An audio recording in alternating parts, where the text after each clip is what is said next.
ఇప్పుడు దేవుని ప్రజలు కూడా వేగంగా కదలాలి, ప్రభువుని స్తుతించాలి. మంచుగడ్డల్లాగా ఉండకూడదు, కదలని వారిగా ఉండకూడదు, ప్రభువుని స్తుతించాలి. సంతోషం. ప్రియమైన దేవుని ప్రజలారా, నేను ఎంతగానో ప్రేమతో ఆహ్వానించిన నా స్నేహితులు, మరి పరిచయంలో అనేక సంవత్సరాల నుంచి మరి మేము కలిసి దేవుని కొరకు నమ్మకంగా మరి ఉంటా ఉన్నాము. సేవలో చక్కగా మేము సహోదరులుగా ఉన్నాము. మా ప్రశస్తమైనటువంటి దేవుని సేవకులు పాస్టర్ గిద్యోని గారికి నా ప్రత్యేక వందనాలు తెలియజేస్తున్నాను. మరి కుటుంబానికి కూడా నా ప్రత్యేక వందనాలు, సంఘానికి నా ప్రత్యేక వందనాలు. మరి సీనియర్ దైవజనులు మన మధ్యలో ఉన్నారు, దైవజనులు కూడా నా ప్రత్యేక వందనాలు తెలియజేస్తా ఉన్నాను. దేవుని స్తోత్రం కలుగును గాక. హల్లెలూయా. దేవుని పిల్లలారా, ఈ రాత్రి కొద్ది మాటలు మనం విందామా? హల్లెలూయా. పరిశుద్ధ గ్రంథము నుండి మనం చదువుకుందాము. న్యాయాధిపతుల గ్రంథము 13వ అధ్యాయము.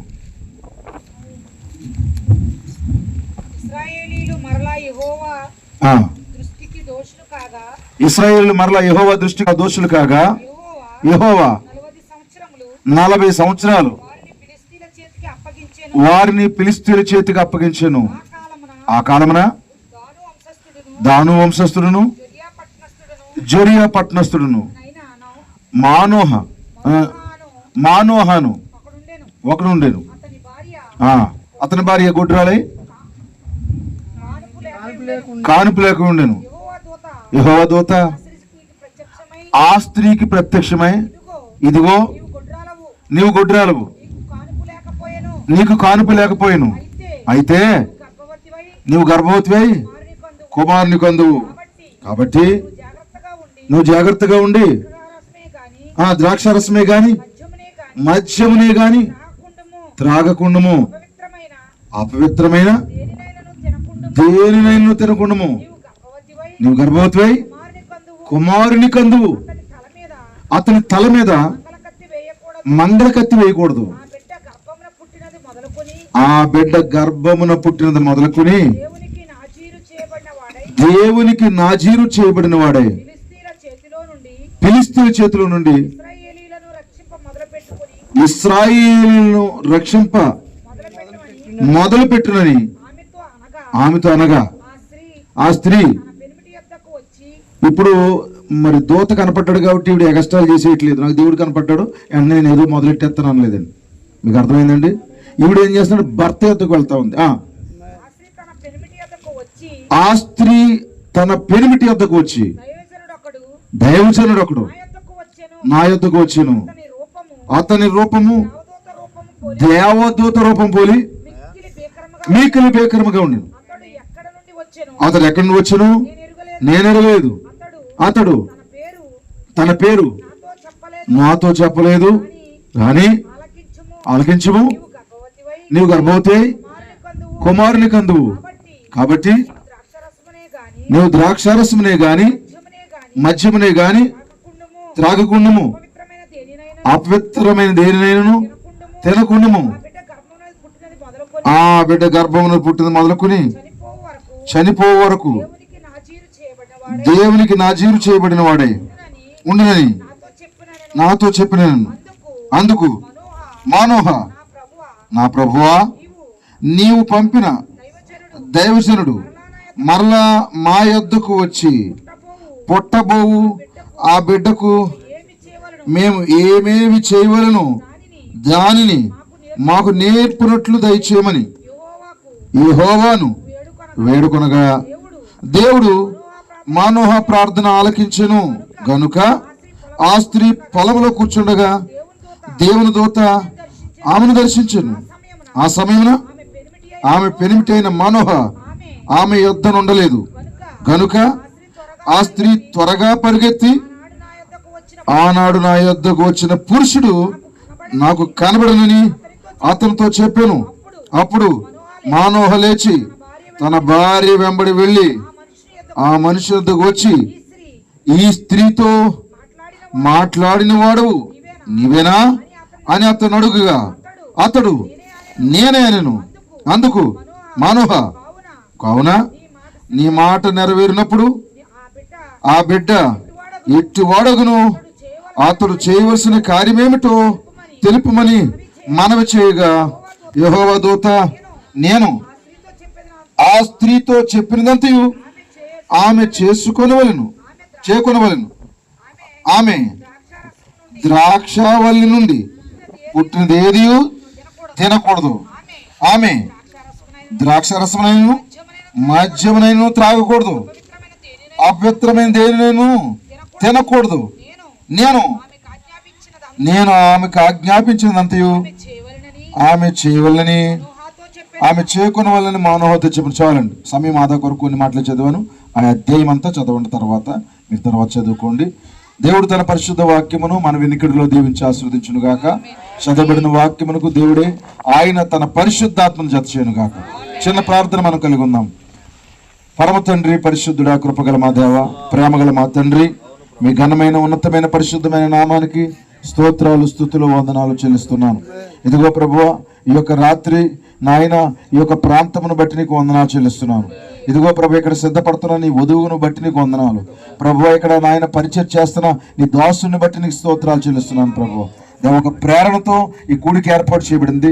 దేవ ఒక ఉద్దేశాన్ని బట్టి కూడికి ఏర్పాటు చేయబడింది. ప్రభు, తప్పక నాయన ఉద్దేశాన్ని ప్రభు అయిన యేసుక్రీస్తు నామములో నువ్వు నెరవేర్చండి.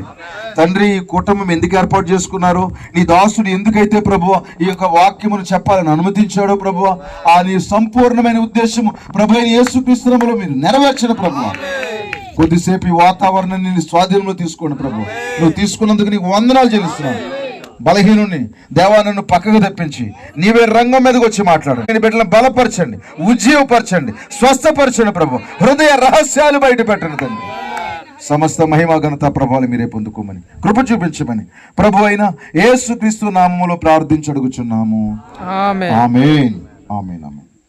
మంచిది. మరొకసారి దేవుని నామాన్ని బట్టి మీ అందరికీ నా ప్రత్యేక వందనాలు తెలియజేస్తున్నాను. మరి పుట్టినరోజు జరుపుకుంటున్నటువంటి ఆయన బిడ్డ కుమారుడి పేరు ఏం పేరండి? జీవన్. ఎవరాల నాన్నగారు? దేవుని స్తోత్రం. మరి జీవన్కి ప్రభువైన యేసుక్రీస్తు నామములో నా శుభాకాంక్షలు తెలియజేస్తా ఉన్నాను. హల్లెలూయా. మన కుటుంబాన్ని దేవుడు దీవించునుగాక. ఈ రాత్రి మనం విందాము. మనం చెప్పబోయే వర్తమానం యొక్క పేరు ఏమిటంటే, ఆ గ్రంథము లోపల ఉన్నటువంటి ప్రజలను రక్షించడానికి జన్మించిన వధువు. ప్రియమైన దేవుని పిల్లారా, మరి న్యాయాధిపతులు ఏళ్తున్న కాలం అది. ఇశ్రాయేలుకి రాజు లేడు. అయితే ఆ కాలంలో ప్రజలు ఎలాగున్నారంటే, మరి ఒక ప్రవక్త లేడు, మరి ఎవరో లేని కొన్ని కారణాలు బట్టి రాజు లేని ఆ సమయాల్లో వారు ఎలాగున్నారంటే, దేవుని పిల్లారా, ఎవరికి నచ్చినట్టుగా వారు జీవిస్తూ ఉన్నారు, ఎవరికి తోచినట్టుగా వారు జీవిస్తూ ఉన్నారు. మరి మనుషులు ఏం చేస్తున్నారంటే, మరి దేవుని యొక్క ఆజ్ఞలు నెరవేర్చట్లేదండి. ఎంతమంది వింటున్నారు? నా మాటల మీద దృష్టి పెడతారా? హల్లెలూయా. ఆ గ్రంథంలో రాయబడింది ఏంటంటే, ఆ ప్రజలు 7 సార్లు తప్పిపోతారండి. ఎన్నిసార్లు అండి? 7 సార్లు తప్పిపోతారు. 7 సార్లు కూడా దేవుడు వారి పట్ల కృప చూపిస్తాడు. 7 సార్లు కూడా దేవుడు వారికి రక్షకుడిని పంపిస్తూ ఉంటాడు. హల్లెలూయా. మరి దేవుడు తన యొక్క సేవకులను పంపించి వారి దోషముల నుంచి దేవుడు విడిపిస్తాడు అనమాట. ఇక్కడ ఒక కాలం ఉంది. ఆ కాలమున వారు ఏం చేస్తారంటే, బైబిల్లో రాయబడిన ప్రతి మాట ఆగాలి మనం. ఆ కాలమున, హల్లెలూయా. ఇదిగో అప్పుడు ఆ కాలం గురించి మాట్లాడుతున్నాడు. మరి ఆ కాలం గురించి మాట్లాడినప్పుడు మనకు ఏం అర్థం అవ్వాలంటే, మన కాలం గురించి కూడా రావాలి. హల్లెలూయా. ఇది బైబిల్ని పాత నిబంధన ఏమంటామంటే ఛాయ, నీడ. నిజమేనా? ఇప్పుడు అది నీడైతే ఎక్కడో నిజం ఉంటుంది. హల్లెలూయా. మరి అది నీడైతే నిజం ఎవరు అంటే అది నేనై ఉన్నాను, ఇక్కడున్న మనమై ఉన్నాము. దేవుని పిల్లలు, ఆ ఛాయల్లో ఏమి జరిగిందో జాగ్రత్తగా గమనించండి. మరి ఇశ్రాయేలు అందరూ యెహోవా దృష్టికి ఇశ్రాయేలు మరలా యెహోవా దృష్టికి దోషులు కాగా, యెహోవా 40 సంవత్సరముల వారిని ఫిలిష్తీయుల చేతికి అప్పగించును. పాపం చేస్తే దేవుడు ఊరుకుంటాడా? నచ్చినట్టుగా బ్రతికితే దేవుడు ఊరుకుంటాడా? లేదండి. ఎప్పుడైతే నీకు నచ్చినట్టుగా బ్రతకడానికి ప్రయత్నం చేస్తావో, ఆయన కూడా పనిష్మెంట్లు కూడా రెడీగా ఉంచుకుంటాడు. దేవునికి నచ్చినట్టుగా బ్రతకడానికి ఇష్టపడతావో, అప్పుడు ఆశీర్వాదాలు రెడీ పెట్టుకుంటాడు దేవుడు. హల్లెలూయా. ఈ రాత్రి ఏమి కావాలి? దేవునికి నచ్చినట్టుగా బ్రతికితే ఆయన ఏమన్నాడు తెలుసా? నీ పిండి పిసికే తొట్టు దీవించబడుతుంది. నువ్వు పొలంలో దీవించబడతావు, నువ్వు లోపలికి వెళ్ళినప్పుడు దీవించబడతావు, వెలుపలికి వచ్చినప్పుడు దీవించబడతావు. నువ్వు ఆయన మాట విన్నప్పుడు ఆశీర్వాదాలు రెడీగా ఉన్నాయి. ఎందుకంటే బైబిల్ ఏం చెప్తుంది? బుద్ధి, జ్ఞానము, సర్వ సంపదలు ఆయన యందే గుప్తమై ఉన్నాయి. ఈరోజు చాలా మంది ప్రజలు గుప్త నిధుల కొరకు ఎదురు చూసి అక్కడక్కడ తవ్వుతారు. తవ్వవలసింది ఎక్కడంటే బైబిల్ లోపల. ఇందులో చాలా నిధులు ఉన్నాయండి, ఆయన యందు ఉన్నాయి. నువ్వు ప్రతిరోజు తవ్వాలి ఇక్కడ. హల్లెలూయా. నువ్వు తవ్వే కొద్దీ బయటపడతాయి ఆశీర్వాదాలు. కానీ దోషివయ్యావా, పాపం చేసావా, బలహీనమైపోయావా, ఖచ్చితంగా పనిష్మెంట్లు పొందుకుంటాం. ఫిలిష్తీయుల చేతికి దేవుడు వారిని అప్పగించాడు. హల్లెలూయా. అలాంటి ఒక సమయంలో ప్రజలందరూ దోషం చేసి ఫిలిష్తీయుల చేతిలో పడిపోయిన ఆ కాలంలో దేవుని ప్రియులారా, దేవుడు ఒక పరిష్కారాన్ని కూడా కలిగి ఉన్నాడు. దేవునికి స్తోత్రం. ఏం పర్వాలేదు, ఇవన్నీ మనకు అలవాటే. ఏమంటారు? దేవునికి స్తోత్రం కలుగును గాక. వీటి గురించి పెద్దగా లెక్క ఇవ్వాల్సిన అవసరమే లేదు. ఓ దేవుని స్తోత్రం కలుగును గాక. మనం స్తుతించుకుంటా ఉంటే ఎరుకో గోడలు అట్లా అంతటవే కూలిపోతా ఉంటాయి. ఆమేన్ చెప్పండి అందరూ కూడా. చప్పట్లు కొట్టండి, ప్రభువుని స్తుతించండి. హల్లెలూయా. ఎరుకో గోడలు ఎలా కూలుతాయో మరి మనకు అర్థం కాదు, అవే కూలిపోతాయి. హల్లెలూయా. కనుక ప్రజలందరూ దోషం చేస్తున్నప్పుడు దేవుడు వారిని ఫిలిష్తీయుల చేతికి అప్పగించినప్పుడు దేవుడు ఏం చేస్తాడు? ఇప్పుడు ప్రజలు మరలా మొరపెట్టేవారు కూడా ఉన్నారు. అక్కడ కొంతమంది పరిశుద్ధులు ఉన్నారు, కొంతమంది నీతిమంతులు ఉన్నారు. అలాంటి సమయంలో వారు మొరపెడుతున్నప్పుడు, ప్రభువా మా పరిస్థితి ఏమిటి, ప్రభువా మమ్మల్ని కనికరించు అన్నప్పుడు దేవుడు ఏం చేస్తాడు? భూమి మీదకి తన విత్తనాన్ని దేవుడు పంపిస్తా ఉన్నాడు. బెస్ట్ ఎగ్జాంపుల్ ఐగుప్తులో ప్రజలందరూ ఎన్ని సంవత్సరాలు ఉన్నారు బానిసలుగా? 400 సంవత్సరాలు. నిజమేనా? ఇక్కడ 40. 400 సంవత్సరాలు మర్రపెడతలేదా వారు? అక్కడ మర్రపెట్టిన ఒక కుటుంబం తెలుసా మీకు? ఎవరి కుటుంబము? అమ్మరాము కుటుంబము. అమ్మరాము ప్రార్థన చేస్తా ఉన్నాడు. మరి అతడు ప్రతిరోజు పని చేసుకుని అలసిపోయి, ఏమండి మరి చాలా కష్టపడి వీపంతా దున్నబడినంత కష్టమైపోయిందండి అతనికి. అయినప్పటికీ ఏ రోజు ప్రార్థన మానలే. ఈ రోజు బడాయి క్రైస్తవులు అయిపోయి, అయ్య బాబా అయ్యగారు ఈ రోజు ఆరాధనకు రావట్లేదు ఏమనకంటే వచ్చేవారు. ఎందుకంటే నాకు చాలా ఒత్తిడి అయిపోతుంది, చాలా కష్టమైపోతుందండి, తట్టుకోలేకపోయినంత కష్టాలు. 400 సంవత్సరాలు వీపు మీద భయంకరమైన బరువులు ఉన్నా సరే ఏనాడు కూడా తన ప్రార్థన మానలేదండి. హల్లెలూయా. అలాంటి పరిస్థితులు ఉంటే కదా దేవుడు కార్యాలు చేస్తాడు. అతడు ప్రార్థన చేస్తూ చేస్తూ ఎంతగా ప్రార్థన చేశాడు తెలుసా? అమ్రాము మోకాళ్ళ మీద ఉండి రాత్రంతా మోకాళ్ళ మీద ఉండి ప్రార్థన చేసి తూలి పడేంతగా ప్రార్థన చేశాడంట. ఇంట్లో ప్రార్థన చేసుకుంటే ఎలాకొచ్చింది అనుకోండి ఉలిక్కి పడతాం. ఉలిక్కి పడేంతగా ప్రార్థన కాదు, అక్కడ తూలిపోయి పడేంతగా ప్రార్థన చేశాడు. అలాంటి ప్రార్థన చేస్తే ఆ ప్రార్థన ఫలితమే మోషే. నిజమేనా? ఆ ప్రార్థన ఫలితమే మోషే. ఎంతమందికి అర్థమైంది దేవుని పిల్లారా? మా ఊళ్ళందరి సంగతి మరి తెలాలంటే మా ఇంట్లో ఒకటి పుట్టాలి, అది కాదు. ఎంతమందికి అర్థమైంది? ఈ ఆస్తి దక్కాలంటే మాకు వారసుడు ఉండాలి. కొంతమంది ఆ విధమైనటువంటి టార్గెట్స్ ఉంటాయి. కానీ మా ప్రజల్ని హల్లెలూయా ఈ యొక్క బానిసత్వంలోంచి మరి విడిపించాలంటే దేవా మాకు కుమారుని ప్రజలందరూ 400 సంవత్సరాలుగా బానిసత్వం నుంచి విడిపించడానికే మోసే జన్మించాడు. నిజమేనా? కనుక ఇప్పుడు అక్కడ 400, ఇక్కడ 40 సంవత్సరాలు. అక్కడ మోసే, ఇక్కడ మరొక వ్యక్తిని మనం చూస్తున్నాం. దేవునికి మహిమ కలుగును గాక. అక్కడ మోసే అయితే ఇక్కడ మరొక వ్యక్తి అయితే చాలా సంవత్సరాలుగా మరి అది ఎలాంటి కాలం అంటే ప్రజలందరూ దోషులుగా ఉండడం, ఫిలిష్తీయులు రెచ్చిపోవడం. ఎంతమందికి అర్థమైంది? ఈరోజు ప్రజలందరూ పాపం చేస్తుంటే ఫిలిష్తీయులు రెచ్చిపోవట్లేదా? ఎక్కడున్నారండి ఫిలిష్తీయులు? వాళ్ళు ఎవరండి? నేను చెప్పనా, నీ గ్యాస్ట్రికే ఫిలిష్తీయుడు. ఎవరు అనుకుంటున్నావా? నీ తలపోటే ఫిలిష్తీయుడు. దేవుని స్తోత్రం కలుగును గాక. నీ యొక్క అపరాధమే ఫిలిష్తీయుడు. నీ శరీరం లోపల ఉన్నటువంటి ప్రతి వ్యాధే ఫిలిష్తీయుడు. వారందరూ రెచ్చిపోతా ఉన్నారు.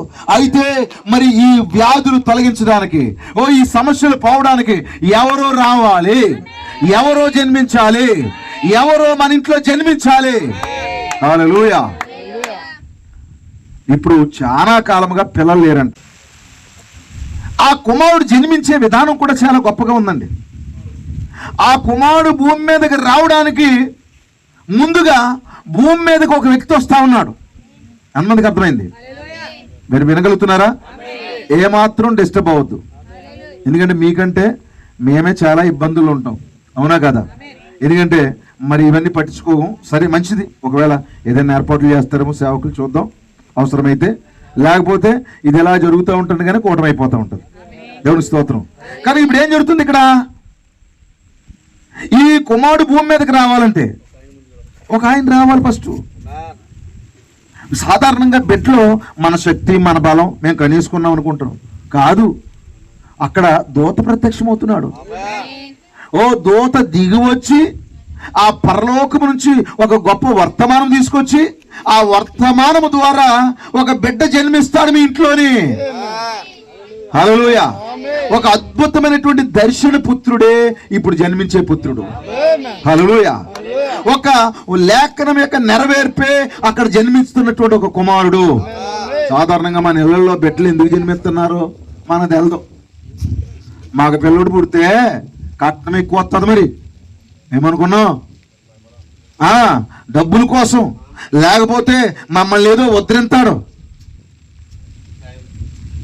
తలకురు పెట్టి కూడా ఉండాలి. ఇలాగుంటాయి కొంతమందికి. కనుక ఇవేమీ కాదు కానీ దేవుని ప్రియులారా, ఒక ఉద్దేశం కొరకు జన్మిస్తున్నాడు అక్కడ. ఒక దేవుని యొక్క ప్రణాళిక కొరకు జన్మిస్తా ఉన్నాడు. ఈరోజు జీవన్ అనే ఒక బిడ్డ కూడా ఒక దేవుని ఉద్దేశం కొరకే జన్మించాడు.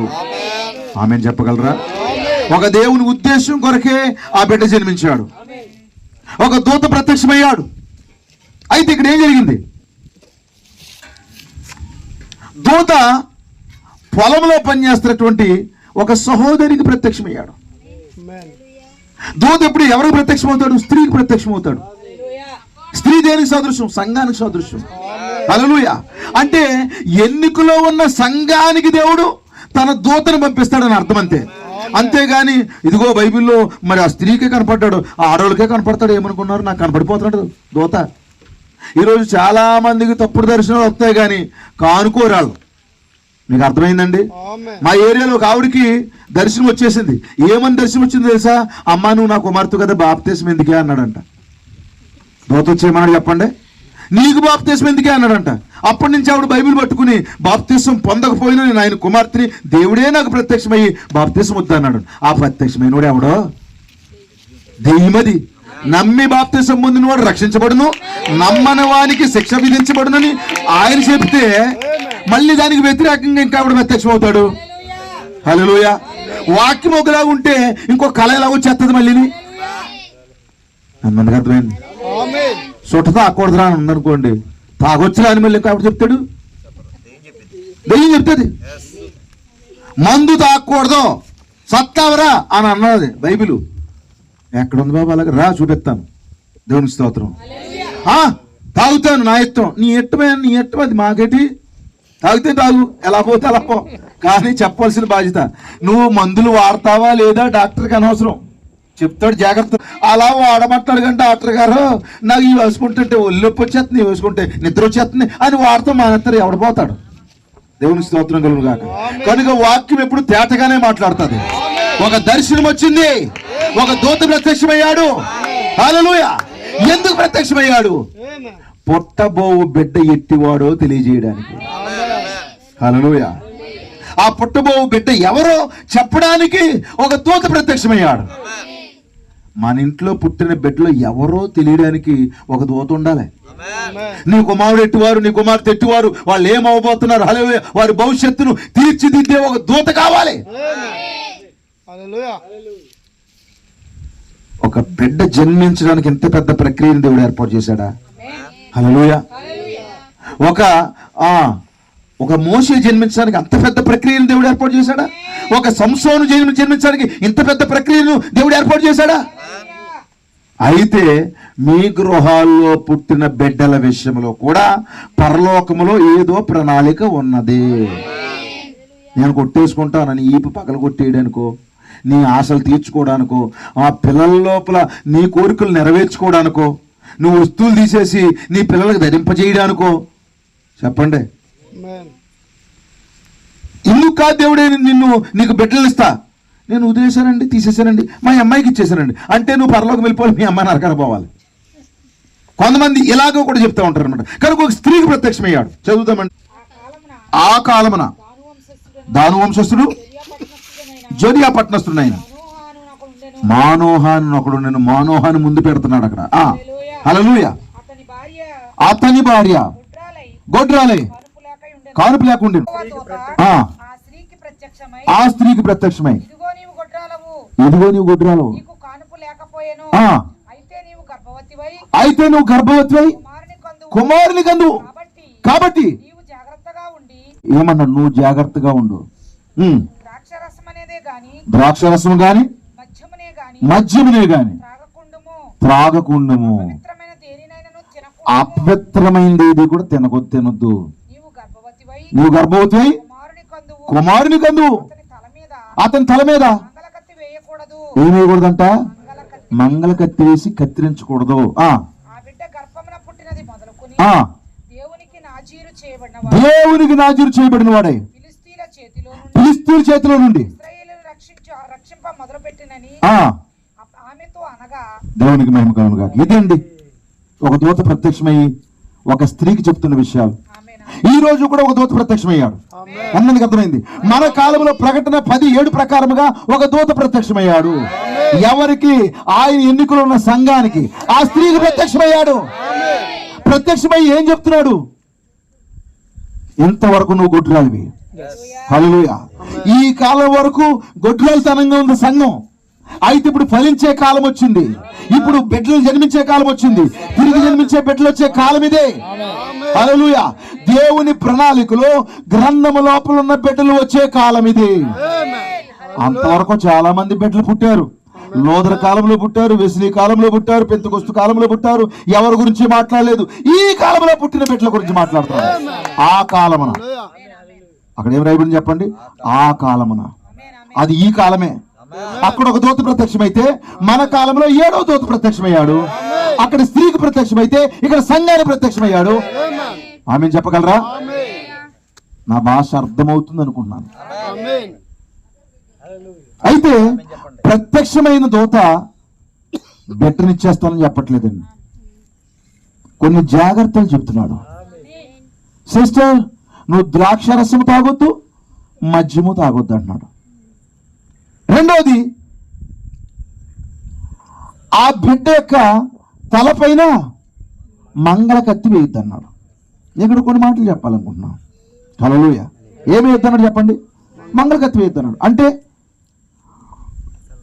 3 కత్తిరింపులు ఇచ్చేసి ఆ తర్వాత గుండు గీసేయద్దు అన్నాడు. మీకు అర్థమైందండి? కొంతమందికి మరి ఆ గుండ్లు గీసుకుంటామంటే ఎంత ఇష్టమో. పుట్టింటికి తీయించాలి, ఇది చేయాలి, ఇది చేయాలి, ఏమి అవసరం లేదండి. దేవునికి మహిమ కలుగును. 4 బిడ్డలో ఫస్ట్ బిడ్డకి నాకు తెలియదప్పుడు, ఆ తర్వాత 3 బిడ్డలకి ఏమీ చేయలేదు. ఆ పుట్టింటికి తీయించడమో, లేకపోతే ఇంకా ఆచారాలు, లేకపోతే ఏడుతుంటే టైర్ కాల్చడమో, ఎండు మిరగాయలు వేస్తామో. ఇప్పుడు ఆ ఎండు మిరగాయలు పొయ్యిలో వేసుకుంటే ఎక్కువైనట్టు చచ్చిపోతాడు బిడ్డ. మీకు అర్థమైంది? నువ్వు ఉన్నా వెళ్ళిపోతావు. కనుక టైర్ కాల్చడమో, ఉప్పుగళ్ళు పొయ్యిలో వేయడమో, ఆ సమాధుల్లో అన్ని తిరిగి వచ్చేసి కోటాలకు వెళ్ళినప్పుడు ఆ సమాధి పెట్టి, ఆ సమాధి దాన్ని ఏమంటారు, ఆ సమాధుల మీద కూర్చుని వాక్యం వినేవాళ్ళు. ఏనాడు ఈ పేసీ లేదు, ఏడుపు లేదు. ఈ రోజు వరకు దేవుడు ఆరోగ్యం ఇచ్చాడు. కనుక ఇలాంటి ఏ దొంగ ఆచారాలు పాస్టర్కి తెలియకుండా ఎప్పుడు చేయలేదు. ఏ చేతికి కానీ ఏ మొలకు కానీ ఏమీ కట్టలేదు. హల్లెలూయా. ఉన్నదికి అర్థమైంది. మేము కట్టమంతే. ఆ ఆశీర్వాదాలు మేము చూసాం. హల్లెలూయా. ఓ చూడండి ప్రియులారా, మంగళకత్తి వేయద్దు అన్నాడు. ఎందుకు మంగళకత్తి వేయద్దు అన్నాడు? అతడు నాజీరు చేయబడ్డాడు. అతడు తన జుట్టుని 7 జడలు అల్లుకునేవాడు. 7 జడలు. అందరిని అలా జుట్టు పెంచుకోమని కాదు పురుషుల్ని. ఈ రోజు ఏంటో తెలుసా, ఉల్టా సేద అయిపోయింది. అంటే పురుషులేమో జుట్టు పెంచుకున్నారు, స్త్రీలేమో జుట్టు కత్తిరించేస్తున్నారు. ఆడవాళ్ళు డెప్పు కటింగ్ వేసుకోకూడదు. హల్లెలూయా. కనుక పురుషుడు చక్కగా మరి కటింగ్ వేయించుకోవాలి, ఆడవాళ్ళు జుట్టు పెంచుకోవాలి. అయితే మరి ఇశ్రాయేలులో యూదుల్లో నాజీరులు మాత్రం అట్లా ఉంచేవారండి. ఇప్పుడు జుట్టు పెంచుకోవడం అనేది ఏమిటంటే that is will of God. అది దేవుని యొక్క చిత్తము. That is perfect will of God, అది సంపూర్ణమైన దేవుని చిత్తము. అతని నెత్తి మీద ఆ యొక్క జుట్టు ఏమిటంటే దేవుని యొక్క పలుకుబడిన వాక్యమై ఉన్నది. ఇప్పుడు దూత చెప్పేది ఏమిటయ్యా అంటే వాక్యానికి కత్తిరింపులు వెయ్యకు. హల్లెలూయా. నీ యొక్క ఎగస్ట్రాలకి కత్తిరింపు వేసుకో, కానీ దేవుని ప్రణాళిక కత్తిరింపు వేయకు. దేవుని ప్రణాళికకు అడ్డు రాకు. నీకు అర్థం అవ్వలేదా నోర్మి. హల్లెలూయా. అంతేగాని ఎగస్ట్రాలు పోకు. ఏమంటే కొన్ని మాటలు కొంచెం ఫోర్స్గా మాట్లాడుతున్నందుకు నేను తప్పుగా భావించు. మీరు నా స్నేహితులు, నేను ఎప్పటి నుంచో నేను మిమ్మల్ని చూస్తున్నాను కనుక మరి దేవుని ప్రకారం కొన్ని మాటలు చెప్తాను, నా సొంత బిడ్డలకు చెప్పినట్టు చెప్తాను. ఒకవేళ మీకు ఏదో అభ్యంతరం అయితే నాతో మాట్లాడి తొందరపడకండి. హల్లెలూయా. కనుక నీకు దేవుని ప్రణాళిక ఎందుకు కత్తిరింపేస్తావు? దేవుని చిత్తానికి ఎందుకు కత్తిరింపేస్తావు? హల్లెలూయా. చూడండి, దేవుడు సౌలుని పంపించాడు. బైబిల్లో సౌలు తెలుసా మీకు? ఏమని చెప్పాడు? అమాలేకుల విషయంలో నా కోపాన్ని నెరవేర్చు. మరి సమూల ధ్వంసం చేసేయమన్నాడు. ఏది మిగల్చొద్దన్నాడు. దేవుని చిత్తమైనది. కానీ ఈ సౌలు ఏం చేశాడు? దేవుని యొక్క చిత్తాన్ని కొన్ని కత్తిరింపులు వేసి ఆ రాజుని అగగులు పట్టుకుని అక్కడ బలిసిన ఎడ్లని గొర్రెల్ని మేకల్ని పట్టుకొచ్చి అహో దేవుడిని స్తుతించేస్తున్నాను అని చెప్పేసి మరి దేవునికి కానుకలు పట్టుకొచ్చాడంట. అయ్యగారండి, ఈ వారం పెరుగు తెచ్చానే, పెరుగు తెచ్చో టీవీ కాడ కూర్చున్నావే. అయ్యగారు, ఈ వారం మీకు చేపల కూర వండుకురానా? వండుకొస్తే వండురా, మంచిదే. చేపల కూరను తెచ్చినందుకు దేవుడు మరి అనేక రెట్లు 1000 అంతలుగా నేను దీవించుడు గాక. చేపల కూర తెచ్చావు కాబట్టి నువ్వు సినిమా చూడొచ్చేటి చెప్పండి. నీవు దేవునికి ఏదో ఇచ్చావు కాబట్టి నువ్వు మరి ఈ ఎగస్ట్రాలు మాట్లాడొచ్చేంటి, బూతులు తిట్టొచ్చేంటి. దేవునికి స్తోత్రం కలుగును గాక. దేవునికి కత్తిరింపు వేయకూడదు. దేవుని చిత్తానికి కత్తిరింపు వేయకూడదు. హల్లెలూయా. దేవుని ప్రణాళిక కత్తిరింపు వేయకూడదు. ఆ కత్తిరింపు నీ జీవితానికి వేసుకున్నావు. జాగ్రత్త. వాక్యానికి అడ్డొచ్చావా? వాక్యానికి అడ్డుగా నిలబడ్డావా? అది నువ్వే పరలోకానికి అడ్డుగా నిలబడ్డావు. నీ జీవితానికి నువ్వే పరలోకానికి అడ్డుగా నిలబడ్డావు, కానీ అది దేవునికి కాదు. దేవునికి నువ్వు ద్వారం మూస్తే మరొక ద్వారం తెరవబడుతుంది. హల్లెలూయా. మరి నువ్వు కాదనుకుంటే ఇంకొకరు ద్వారంలోకి వస్తారు. దేవునికి స్తోత్రం కలుగును గాక. నేను ఎగస్ట్రాలు చేయడానికి లేదు. నేను సేవ చేయనంటే కోట్ల మంది ఉన్నారు ఆయనకి. హల్లెలూయా. గాడిదతో మాట్లాడించిన దేవుడు ఈ గాడిద చేయకపోతే ఆయనకి లెక్క ఏంటి? దేవునికి స్తోత్రం కలుగును గాక. నేను పాడకపోతే హల్లెలూయా ఆయన ఎవరి చేతైనా పాడించుకోగలరు. దేవునికి స్తుతులు కలుగును గాక. నేను ఆరాధించకపోతే ఆరాధించేవారు ఆయనకి ఎంతో మంది ఉన్నారు. దేవునికి స్తోత్రం కలుగును గాక. చెప్పండి. ఇప్పుడు ఈ రాత్రి దేవుని ప్రణాళికకు కత్తిరింపేయకు, దేవుని చిత్తానికి కత్తిరింపేయకు, ఆయనకు వాక్యానికి కత్తిరింపేయకు. దూత వచ్చి చెప్పింది అదే. వాక్యానికి కత్తిరింపులు వేయొద్దమ్మా. కాపరి వాక్యానికి కత్తిరింపులు వేయొద్దమ్మా. కాపరి మరి వాక్యం కొరకు రోషంగా నిలబడినప్పుడు అతనికి కత్తిరింపులు వేయొద్దు. ఆ కత్తిరింపులు ఏంటో తెలుసా? నీ ఆశీర్వాదాలు కత్తిరింపు వేసుకుంటున్నావు. నీ యొక్క ఆనందానికి కత్తిరింపు వేసుకుంటున్నావు. నీ యొక్క సంతోషానికి కత్తిరింపు వేసుకుంటున్నావు. ఈరోజు కాపరి ఏదైనా బోధించాడు అనుకోండి, వెంటనే మొఖం ఇలా పక్కెట్టేసుకున్నావు అనుకో, ఎవరికి వేసావు కత్తిరింపు? బాబా నువ్వు చెప్తుంటే అదో రకంగా ఉంది బాబా, ఏటాలా చెప్పినా అని అన్నావే అనుకో పరసపోజు. అప్పుడు నువ్వు ఎవరికి వేసావు తెలుసా కత్తిరింపు? దేవుని చిత్తానికి వేసావు. దేవునికి మహిమ కలుగును గాక. ఇప్పుడు యెజబెల్తో చెప్తున్నాడు ఎవరు? ఏలియా వచ్చి దేవునికి మహిమ కలుగును గాక. ఇలా ఉండడానికి వీల్లేదంటే ఆమె ఇతను చంపేస్తానంటుంది. ఎవరిది? ఆ వాక్యానికి కత్తిరింపులేసే ఈ స్త్రీ ఎవరు? హల్లెలూయా.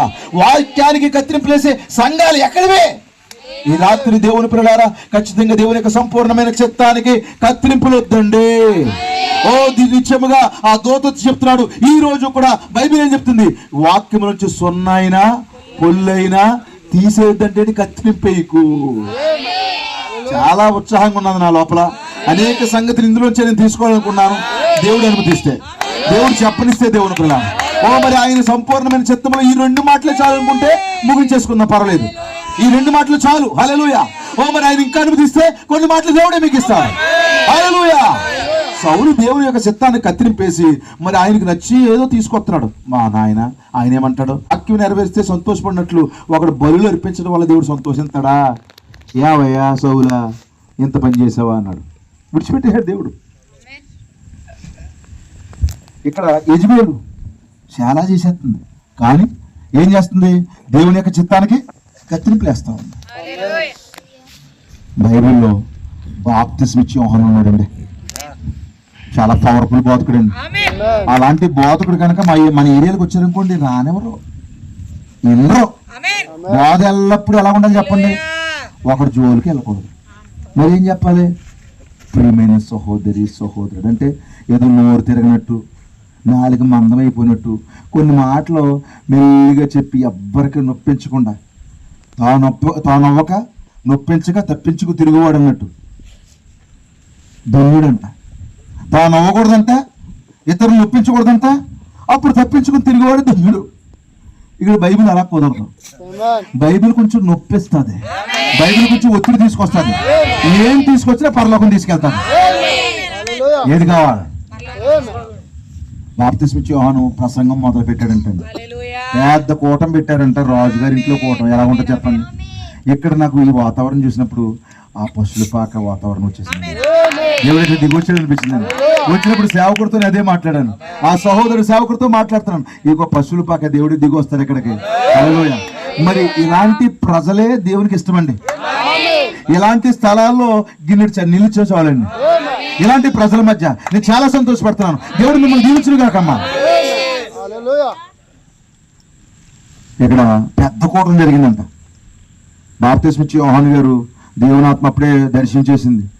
మరి అక్కడ ఉన్న చిన్న చిన్న బిషప్లు, పాస్టర్ అది రాజుగారి ఇంటికాడ కూటం చాలా జాగ్రత్త చెప్పాలి, ఎలా పడితే అలా మాట్లాడుకో, కోపం వచ్చేస్తే జాగ్రత్త, తర్వాత పరిణామాలు చాలా చాలా తేడాగా ఉంటాయి అన్నారంట. మరి ఎలాగున్నా పర్లేదు, తీవ్రంగా ఉన్నా పర్లేదు, దేవుడు నాకు ఏదైతే అదే చెప్తాడు బాబు, అంత వాళ్ళ గురించి వ్యతిరేకంగా మనం చెప్పాల్సిన పని ఏంటి అని వెళ్ళి కూర్చున్నాడండి. కూర్చున్నప్పటికి అలా వాక్యం తీసాడంతే. ఏయ్ నీ తమ్ముడు బారి నుంచుకున్నా ఉన్నాడంట. ఇటు కూట పెట్టిన వాళ్ళు తిడతాడంట. వాళ్ళు చాలే పోయి ఎవడరా బాబు నిన్ను తీసుకొస్తా కూటాలకి, ఏంటి మేము ఎంత బాగా కోట పెట్టుకుని మమ్మల్ని తిడతాకు వచ్చేవేటి నువ్వు, ఏంటి నీ కారు దీవించబడుతుంది, నీ బిల్డింగ్ దీవించబడుతుంది, నువ్వు ఆశీర్వదించబడిపోతా అంటాం మానేసి తమ్ముడు భార్య ఉంచుకున్నావు అంటే అంటే ఏంటి? నీ భార్యను ఉంటుండగా ఇంకొకటి భార్యను తెచ్చేసుకుని ఉంచేసుకుని నేను నచ్చినట్టుగా బతికేచేటి, నాశించిపోతావు జాగ్రత్త అన్నాడు. అలాగనగానే అలా కానీ అనకుండా, అమ్మగారండి చాలా మంచివారమ్మ బాబు, మీరు చాలా సంతోషం అమ్మ బాబు అని ఇలా చేతులు నలుపుకుంటేనంట. అప్పుడు ఆవిడ ఏం చేస్తా తెలుసండి? అయ్యగారు ఎంత కొనకి ఇచ్చారని అడుగుతుంది. అయ్యగారు 2000 ఇచ్చారమ్మా, నువ్వు కంగారు కూడా ఇలాంటి బోధలు చేస్తా ఉంటే నేను పర్సనల్ అకౌంట్ నుంచి నీకు 5000 ఇస్తున్నాను, ఇలాగే చేయి బాబా. కానీ ఎప్పుడైతే ఆవిడకి ఒళ్ళు మంటెక్కిలో చెప్పాడో పీకి తీసేసిందంట. ఏం చేసింది?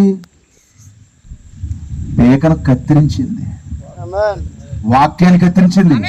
మంగళ కత్తి వేయకో, హల్లెలూయా, మంగళ కత్తి వేయకో, కత్తి వేసింది.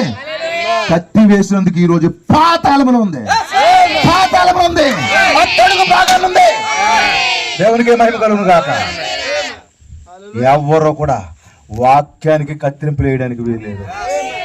కొన్నిసార్లు కత్తిరింపు నేనేమేస్తున్నాను పాస్టర్, నాలుక, నీ నాలుగు కంటే పదునుగా ఉన్న కత్తిరింపు ఇంకేంటి?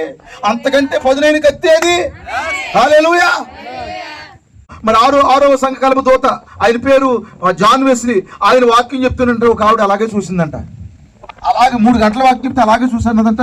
అయిపోయిన తర్వాత దగ్గరకు వచ్చి అయ్యగారు మీతో మాట్లాడాను, ఏదో మారు మనసు పొందేసిందేమో అనుకునేటప్పటికి అయ్యగారు మీ తయ్యేటి అంత పొడుగుంది అన్నదంట. ఏంటి 3 గంటలు? అది అర్థమైందా? మార్పు చెందాలని, సరి చేసుకోవాలని, దేవుని కొరకు బతకాలని ఒక్క ముక్క అర్థం అవ్వలేదా? ఏంటి అయ్యా తిట్టేశాడు, అలాగనేసాడు, ఇలాగనేసాడు. అయ్యి బాబు చాలా కష్టంగా మాట్లాడుతున్నాడు అయితేనా? అయ్యా అర్థమవుతా? తల్లి నీకు అదే అర్థమవుతా? సహోదర బ్రదర్ నీకు అదే అర్థమైందా? సేవకుని యొక్క వ్యాధి అదా? దేవుడు మరి తన సేవకుని నిలబెట్టుకుని పేగులు బయటకు వచ్చేలాగా, ఓ మరి గొంతు పోయేలాగా అరిసి వాక్యం చెప్పేది తప్పులు పట్టుకోవడానిక? No sir. ఆవిడ ఏం చేసింది తెలుసా? మీ టై కత్తిరించేయాలన్నదంట. అమ్మాయి ఎంత కావాలో కూడా అంత కత్తిరించుకున్నదంట, సమానంగా కత్తిరించిందంట. అప్పుడు పాస్టర్ గారు అన్నాడంట, కత్తిరించవలసింది నా టై కాదమ్మా, నీ నాలుగు కట్ చేయాలి. దేవునికి మహిమ కలుగును గాక. ఇప్పుడు దూత వచ్చి కరెక్ట్ గా చెప్పేశాడండి. ఏమన్నాడు? సిస్టర్, ఆ శిరస్సుకి కత్తిరియద్దు. దేవునికి మహిమ కలుగును గాక. ఎందుకు శిరస్సులోంచి ఆలోచనలు వస్తాయి, ఆ శిరస్సులోంచి నీ నడిపింపు వస్తుంది. ఓ సంగమా, ఒక శిరస్సు ఈ కాలంలో దిగి వచ్చింది. 1943 ఒక శిరస్సు దిగి వచ్చింది. ఆ శిరస్సుకి కత్తిరింపు లేకో, ఆ వాక్యానికి కత్తిరింపు లేకో, నమ్ము. Oh only believe, all things are possible. కత్తిరింపు వద్దండి. ఆ మాదిరిగా బైబిల్ అంతా చెప్పుకుంటా వెళ్తే చాలా విషయాలు చెప్పొచ్చండి. శాస్త్రులు పరిచయం ఏం చేస్తున్నారు, వాక్యానికి కత్తిరింపులు వేస్తున్నారు. ఆ ప్రభు అయిన యేసుక్రీస్తు ఆ కాలంలో బయలుపడిన వాక్యము, ఆ వాక్యానికి ఏం చేస్తున్నారు, వాళ్ళ మేకులు దిక్కొడుతున్నారు. ఆ వాక్యానికి ఏం చేస్తున్నారు, వాళ్ళు ముళ్ళ కిరీటం పెడుతున్నారు. ఆ వాక్యానికి వాళ్ళు ఏం చేస్తున్నారు, పక్కలో పడుస్తున్నారు. ఏమిటది? కత్తిరింపులు. ప్రతిసారి ఆయన చెప్పే ప్రతి మాటకు అడ్డుపడేవారు. ఏమిటది? కత్తిరింపులు. శిరస్సుకి కత్తిరింపులు. ఈ రాత్రి అది వద్దు, ఆ కత్తిరింపులు మనకు వద్దు. దేవుని పిల్లారా, ఏదైనా కత్తిరించుకోవాల్సి వస్తే నా స్వభావానికి కత్తిరింపులు వేసుకుంటాను, నా పూర్వపు ఆ పాపపు స్థితికి కత్తిరింపులు వేసుకుంటాను, నా చూపులు సరిగా ఉండట్లేదా వాటికి కత్తిరింపులు వేసుకుంటాను, నా ఆలోచన సరిగా రావట్లేదా వాటికి కత్తిరింపులు వేసుకుంటాను, నా నడక బాగోలేదా వాటికి కత్తిరింపు వేస్తాను. నేను నాతో ఏకీపిస్తున్నారు దేవుని పిల్లారా. ఈ రాత్రి దేనికి కత్తిరింపులు వేద్దాం? తరతరాలుగా మన కుటుంబాల్లోంచి వస్తున్న ఆచారాలకు కత్తిరింపులేద్దాం, మన మాటలకు కత్తిరింపులేద్దాం, మన సోకులకి కత్తిరింపులేద్దాం, హల్లెలూయా, లిప్స్టిక్లకి కత్తిరింపులేద్దాం. ఓ మరి పురుషులు స్త్రీలాగా, స్త్రీలు పురుషుల్లాగా మరి మసడానికి కత్తిరింపులు వేద్దాము. దేనికి కత్తిరింపులు వేద్దాం? ఆదివారం గుడికి రాకుండా పని చేసుకోవడానికి వేద్దాం కత్తిరింపులు. దేవునికి మహిమ కలుగును గాక.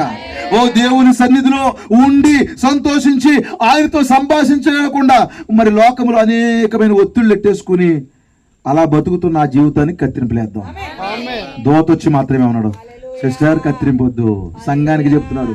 సహోదరి అంటే సంఘమే, ఇక్కడున్న ప్రజలందరూ ఇంక్లూడింగ్ మై సెల్ఫ్, నేను కూడా వాక్యానికి కత్తిరింపులు వేయడానికి వీలేదు. హల్లెలూయా. వాక్యానికి కత్తిరింపులు వద్దండి, శిరస్సుకు కత్తిరింపులు వద్దండి. ఆ జుట్టు ఎవరిస్తున్నారు సంసోనికి? దేవుడే. దేవుడిచ్చిన ఆ జుట్టుకి కత్తిరింపులు వద్దు. దేవుడిచ్చిన ఆ యొక్క 7 జడలు, 7 సంఘకాలాలు, ఓ వాటికి కత్తిరింపులు వద్దు. 7 ముద్రలకే కత్తిరింపులు వద్దు. హల్లెలూయా. 7 వర్తమానికి లేక వర్తమానానికి కత్తిరింపులు వద్దు. ఓ 5 అంతల పరిచర్యలో ఉన్న సేవకుల యొక్క వర్తమానానికి కత్తిరింపులు వద్దు. ఏదైనా కత్తిరించుకుంటే నా జీవితంలో ఉన్న తప్పులు కట్ చేస్తాను, లేకపోతే పరలోకం లేదు. దేవుని పిల్లలు, మంగళ కత్తి వేయొద్దు అన్నాడు. తర్వాత ఏమన్నాడు తెలుసండి? సరే, ఆ యొక్క ఆమెకు దూత ప్రత్యక్షమయ్యాడు కదా. ఆ స్త్రీ ఎక్కడికి వచ్చిందంట? వింటున్నారా? ఆమెకు బయలుపాటు వచ్చింది కదా. ఆమెకు ఒకటి అర్థమైంది. అప్పుడు ఏం చేసింది? వెంటనే పెనిమిటి వద్దకు వెళ్ళింది. ఈరోజు సంఘములో ఎవరికైనా ఏదైనా ఆలోచన రాగానే ఎక్కడికి వెళ్ళాలి? ఆత్మీయ భర్త ఉన్నాడు సంఘంలో, ఒక కాపురు ఉన్నాడు. దేవుని పిల్లారా, ఓ ఒక పెనిమిటి ఉన్నాడు. ఓ తప్పుగా మాట్లాడుకోకండి, అతను ఆత్మీయ భర్త మాత్రమే. దేవుని స్తోత్రం కలుగును గాక. ఓ మరి ఇప్పుడు ఆ స్త్రీ ఎక్కడికి వెళ్ళింది? నేరుగా తన కాపర్ దగ్గరికి వెళ్ళింది, నేరుగా తన సంఘ కాపర్ దగ్గరికి వెళ్ళింది. దేవుని పిల్లారా, ఎంతమంది అలా వెళ్ళడానికి ఇష్టపడుతున్నారు? మాకు అంత తెలిసి మాకు అర్థమైపు మాకు తెలదేటి మాత్రం బైబిల్ మేము చదివేస్తున్నాం. ఆది యందు దేవుడు భూమి ఆకాశం సృజించాను, ఆది కాండం ప్రకటన గ్రంథం మొత్తం పాత నిబంధన ఇన్ని, కొత్త నిబంధన ఇన్ని, మాకు అన్ని తెలిసిపోతున్నాయి. ఎన్ని వచనాలు, ఎన్ని అక్షరాలను, ఇవన్నీ తెలుస్తాయి కానీ వరుసల మధ్యలో ఉన్న అర్థం తెలియదు నీకు. ఎన్ని బట్టీలు పట్టేసినా, ఎన్ని కోడ్స్ నీకు అర్థమైపోయినా, 1200 వర్తమానాలు నీకు తెలిసిపోయినా, ప్రపంచ చరిత్ర తెలిసిపోయినా, ఎక్కడో అసలు సారాంశం నీకు అర్థం కాదు. ఆ బైక్ రిపేర్ దగ్గర, కార్ రిపేర్ దగ్గర కుర్రోళ్ళు పనిచేస్తారు, అన్నీ తెలిసిపోతాయి. అసలు విషయం తెలదాలి, అది యజమానికి తెలుస్తుంది. అనుకుంటాడు ఎక్కడో దగ్గర షెడ్ ఎట్టేద్దాం అనుకుంటాడు, కానీ తీరా ఎట్టేస్తే ఏటేటో తెలదు. కనుక దేవుని పిల్లలారా, సంగమా, నీకేదైనా బయలుపాటు వచ్చినప్పుడు, ఇంకా చెప్పనా, ఏమనుకోద్దే దయచేసి, నీకు ఏదైనా అభ్యంతరం వచ్చినప్పుడు కూడా నువ్వెవరితో సంప్రదించాలి తెలుసా? నేరుగా వెళ్ళి నీ ఆత్మీయ భర్త కాపర్తో నీవు సంప్రదించవలను. ఓ మరి నీకు దర్శనం వచ్చినా, ఒక కళ వచ్చినా, ఒక బయలుపాటు వచ్చినా, ఏదైనా అర్థమైనా నేరుగా వెళ్ళి నీ యొక్క కాపర్తో పంచుకో. ఆమె ఏం చేస్తుంది? పరిగెట్టుకు వెళ్తుంది. నా భర్త ఎక్కడున్నాడు, నా యజమాని ఎక్కడున్నాడు? ఓ దేవుడు నాతో మాట్లాడేసాడు, ఈ రోజు నుంచి నేను సేవ చేస్తాను. ఓయ్ ఏమన్నావమ్మా? ఏంటి నీకు చెప్పేశాడా? ఎక్కడ చెప్పాడు? ఇంకా ఆ రోజు ఏమండి నాకు ఓ దూత కనపడ్డాడు, నేనేమనుకున్నావు, నీకు కనపడలేదు, నువ్వు నా వెనకాల రావాలంతే, నేను బోధించేస్తాను, నువ్వు సైలెంట్గా ఉండు. ఏటమ్మా ఇలాంటివి ఎక్కడ ఉన్నాయి తెల్లే? అలాంటి బైబిల్ ఎక్కడా లేవు బాబా. కంగారు పడకండి బాబోయ్, దేవుని స్తోత్రం కలుగును గాక. ఓ జాగ్రత్త, తొందరపడ్డావా ఓ నశించిపోవచ్చు ఒకవేళ, ఎన్నికలు లేకపోతే. కనుక ఈమె నాకు దూత ప్రత్యక్షమయ్యాడు కనుక వెంటనే ఒక సాల పెట్టేయలేదండి, ఒక స్త్రీల కూటం ఏర్పాటు చేసేయలేదు. సాలంటే స్వస్థత శాల. కొన్ని చోట్ల మా ఏరియాలో శిఖరాలు ఉంటాయి, అక్కడికి అందరూ ఎక్కాలి. సాలంటే లోపలికి వెళ్ళాలి. మీకు అర్థమైందండి? శిఖరానికి ఎక్కాలంటే సాలకి వెళ్ళాలి. ఏంటో రకరకాల బయలుపాట్లు భిన్నమైన బాధలు వచ్చేసి సంఘాల లోపలికి. దేవుని పిల్లలారా, అయితే నేనేం మాట్లాడుతున్నానంటే ఈ భిన్నమైన వచ్చినప్పుడు ఏది సత్యం ఏది సత్యం కాదు మనకు అర్థం కావాలి. మరి అవసరమైన మాటలు మీకు దేవుడు ఇస్తా ఉన్నాడు. దేవుని పిల్లలారా, హల్లెలూయా. మరి నేను ఇంకా కూడా ప్రారంభించలేదు వర్తమానం, మరి దేవుడు అనుమతిస్తేనే మాట్లాడాలి. దేవునికి స్తోత్రం కలుగును గాక. హల్లెలూయా. ఇప్పుడు ఆమెకు బయలుపాటు రాగానే వెంటనే సేవ మొదలు పెట్టిందా? సేవ అంటే సావేక. మీకు అర్థమైందా? సేవ అన్నమంటే సావేలాగా ఉంది. కనుక ఆమె తొందరపడి వాక్యములో లేని ఆ పరిచర్యను ప్రారంభించలేదు. దేవుని తొందరపడి వెళ్ళామనుకోండి, అవసరమైతే నువ్వు ఎవరికైనా ప్రార్థన చేస్తే తగ్గిపోవచ్చు కూడా. మీకు అర్థమైందండి? తగ్గిపోతే దేవుడు లేడా, దేవుడు మాతో లేడా, ఇదిగో స్వస్థత జరగబోయి చెప్పేసాం, జరిగింది చెప్పేసాం, అలాగే అనిపిస్తుంది. కానీ ఆమె వెళ్ళి నేరుగా తన భర్తతో మాట్లాడింది. హల్లెలూయా. అప్పుడు ఏమంటుంది? ఇదిగో పొలంలో నాకు ఒక మరి పురుషుడు కనపడ్డాడు, ఒక దూత కనపడ్డాడు, ఒక వ్యక్తి కనపడ్డాడు, నాకు దేవునికే మహిమ కలుగును గాక. ఇదిగో అతని యొక్క వర్తమానము ద్వారా నాకు కొన్ని విషయాలు బయలుపరిచాడు. అయితే నీకు కనబడిన దూత మరలా కనబడితే నాకు చెప్పన్నాడు. దేవునికి స్తోత్రం కలుగును గాక. అదే దూత మరలా ఎక్కడికి వచ్చాడు చెప్పండి? మరలా పొలంలోకి వచ్చాడు. ఆ సమయంలో ఆమె ఎక్కడుంది? పొలం లోపల ఉంది. ఆ సమయంలో ఎక్కడుంది? ఆమె పరిచర్యలో ఉంది. ఆమె ఎక్కడుంది? సువార్తలో ఉంది. ఆమె ఎక్కడుంది? దేవుని పిల్లారా, దేవుని యొక్క పొలంలో పనిచేస్తా ఉంది. తొందరపడతలే దేవుని పిల్లారా. ఈ రాత్రి నమ్మకంగా దేవుని పొలంలో నువ్వు పనిచేసినప్పుడు ఖచ్చితంగా దేవుడు కార్యాలు చేస్తాడు. దేవునికి మహిమ కలుగును గాక. హల్లెలూయా. సంతోషమైన దేవుని పిల్లారా, ఈ రాత్రి దేవుని పొలంలో మనం పనిచేద్దామా? దేవుని నమ్మకంగా పనిచేద్దామా? ఖచ్చితంగా దేవుడు ప్రతిఫలం ఇస్తాడా? ఆ స్త్రీ ఏం చేస్తుందంటే ముందు తన భర్త ఎక్కడున్నాడో వెతుక్కొని ఆ భర్త దగ్గరికి వెళ్ళింది. భర్త దగ్గరికి వెళ్ళి ఆమెకి ఏమైతే కలిగి ఉందో ఆ విషయాలన్నీ తన భర్తతో పంచుకుంటా ఉంది. ఏమంటుంది చదవండి. ఇప్పుడు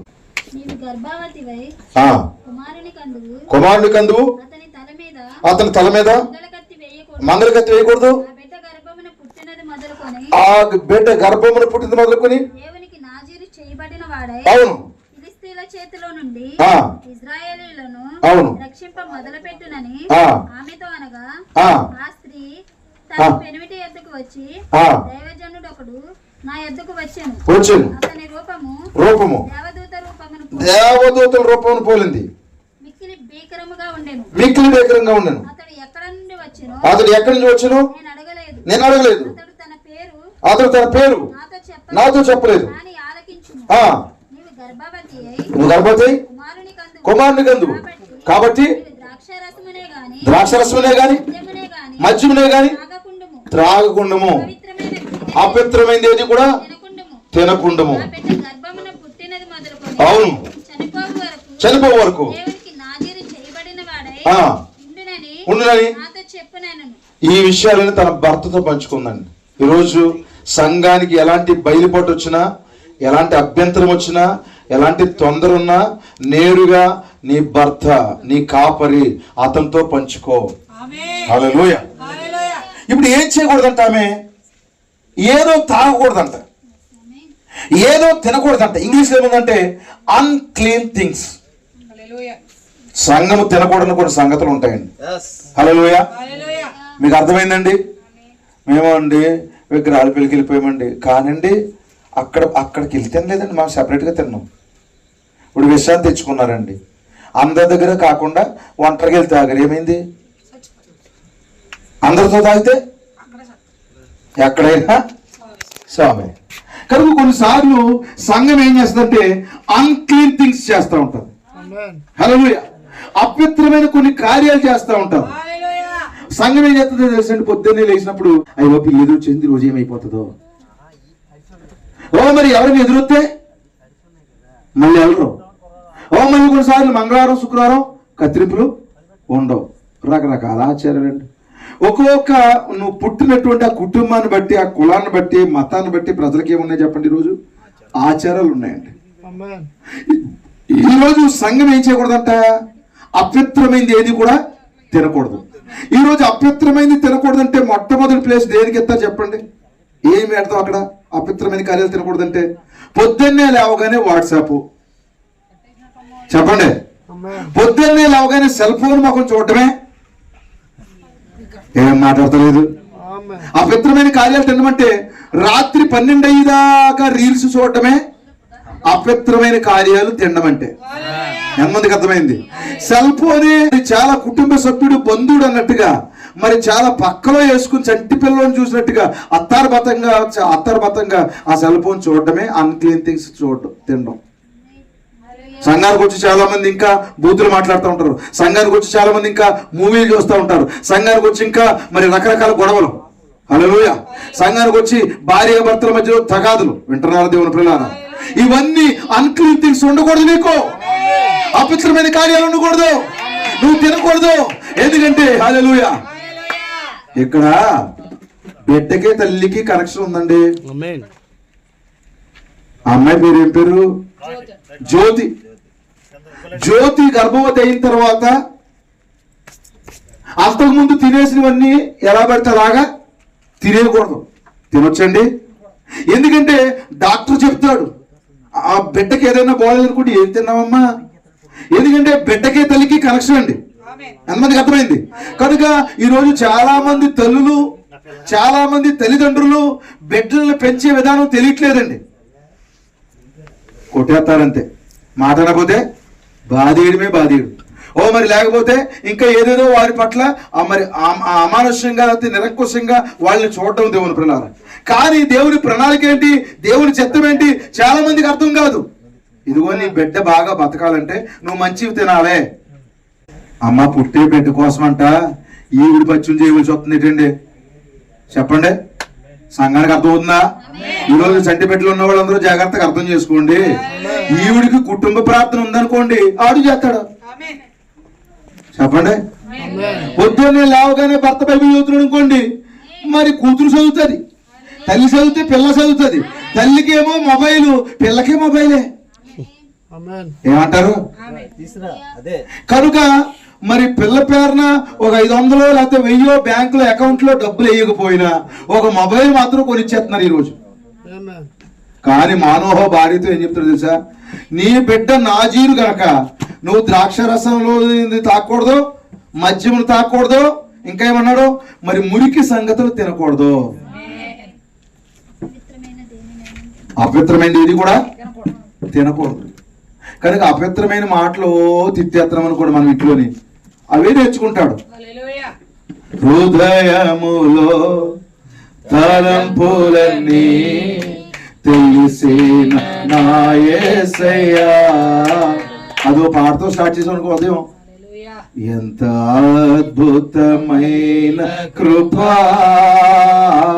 ఎంతో మధురమైన స్వరం. ఇలా స్టార్ట్ చేస్తే ఆ ఉదయాన్ని, ఓ ఉదయకాలము ఓన్లీ బేలే. హల్లెలూయా. ఆ బిడ్డ, ఆ చంటి బిడ్డ లేవగానే గాడ్ బ్లెస్ యు అని చెబుతూ హల్లెలూయా, ఆ బిడ్డకు దేవుని మాటలు మాట్లాడుతూ ఆ బిడ్డకు దేవుని వాక్యాన్ని బోధిస్తున్నప్పుడు ఆ బిడ్డ కూడా అలాగే ఉంటాడు. ఈడు మొబైల్లో సినిమా రింగ్ టోన్లు, మీకు అర్థమైందా? ఈడు మొబైల్లో బూతు బొమ్మలు, ఈడేసే చాలా చిత్రాలు. మరి బిడ్డ ఏం చేస్తాడు? అయ్యే చిత్రాలు చేస్తాడు. కానీ ఇప్పుడు ముందుగా తల్లితో చెప్తున్నాడు, ఓ సహోదరి, ఇదిగో ఈ బిడ్డ బాగోవాలంటే నువ్వు బాగోవాలి. అందుకే మన ప్రవక్త ఏమని తెలుసా? మన బైబిల్ ఎన్ని సువార్తలు ఉన్నాయమ్మా? 4. ఏమి చెప్పండి? మత్తయి, మార్కు, లూకా, యోహాను. అయితే ఇంట్లో ఈ 4 సువార్తలతో పాటు మరొక సువార్త ఉంది. ఆమె తల్లి అయి ఉన్నది, తమ బిడ్డలకు బోధించాలి. ఈమె అపవిత్రమైన సంగతులు తింటే మరి బిడ్డ ఏం చేస్తుంది? మన బంధువులతోనూ స్నేహితులతోనూ అవసరాన్ని బట్టి ఫోన్ మాట్లాడుకున్నందుకు నేను ఏమీ తప్పు అనట్లేదండి. అనవసరమైన వేరే వేరే టాపిక్లు మాట్లాడుకుంటా వింటున్నారా? మరి రహస్యాలు మెయింటెనెన్స్ చేస్తే మరి పుట్టబోయే బిడ్డ ఏ మెయింటెనెన్స్లు వస్తాయి. అందుకే తల్లి అంట చేలో మెత్తనంట బిడ్డ వెళ్ళిపోయి ఎక్కడన్నా చిన్న గడ్డి పరుకుంటే తినేసి వచ్చేస్తుందా? మళ్ళీ బిడ్డ కూడా వెళ్ళి చేలోనే మెత్తది. మరి ఆదివారం ప్రార్థన మానేసి ఫ్యామిలీ అంతా సినిమాలకు పోతే ఆ తర్వాత నీ మాట అనుకుంటే ఎక్కడ మందు పత్తిలో నీ కొడుకుంటాడు. నాలుగు తన్ను లేకపోతే బతిమాలో నువ్వు దేవుని సన్నిధి తీసుకొస్తే మరి ఆ తర్వాత నువ్వు దేవుని సన్నిధిలో కూర్చుని మనశాంతిగా బతికితే వాళ్ళు కూడా ఉంటారు. కనుక ఏంటి బిడ్డ బాగుకి తల్లికి ఏంటండి ఇక్కడ? దేవుడు వాగ్దానం చేసిన పుత్రుడు ఇచ్చాడా? అతని పేరు సంసోనా? అయితే అతను దేవుడే కాపాడుకోరు కదా, మళ్ళీ ఈవిడికేంటి బాధ చెప్పండి? దేవా నువ్వే ఇచ్చావు కదా, నేను నచ్చింది తింటాను, నచ్చింది అవుతాను అని మాత్రం నువ్వు జాగ్రత్త చూడు. లేదు, నీకు అతనికి కనెక్షన్ ఉంది. హల్లెలూయా. నువ్వు బాగుంటే నీ బిడ్డ బాగుంటాడు, నువ్వు బాగా ప్రవర్తిస్తే బిడ్డ బాగా ప్రవర్తిస్తాడు. అమ్మా నువ్వు గనక దైవజనుల పట్ల గౌరవం మర్యాదలు కలిగి ఉన్నావు అనుకో, బిడ్డలకి వస్తాయి. పాఠశాలలో ఇంట్లోని ఏమని మాట్లాడుకునేవారంటే ఎలీషా గురించి బోడివాడు అని మాట్లాడుకునేవారంట. ఆ పాస్టర్ గారికి పెట్టిన పేరేంటో తెలుసా? పట్టబుర్రోడు, నవ్వులోడు, పొట్టోడు, పొడుగోడు. అక్కడ అడుగుతాడు కదా, కేకలేస్తాడు కదా ఆడు, ఆ పాస్టర్ గాడు. అయ్యి బాబోయ్, ఇది ఒళ్ళు ఉడికిపోతే అంత మాటలని ఎత్తారండి. ఏ మాటలు ఏమొచ్చినాయి పిల్లలకి స్కూల్లోని? ఒరే మా ఏరియాలో పాస్టర్ ఉన్నాడు రా బట్టబుర్రోడు. 40 మంది పిల్లలు స్కూల్ నుంచి వస్తా ఒక దైవజనుడు ఎదురొచ్చాడంట.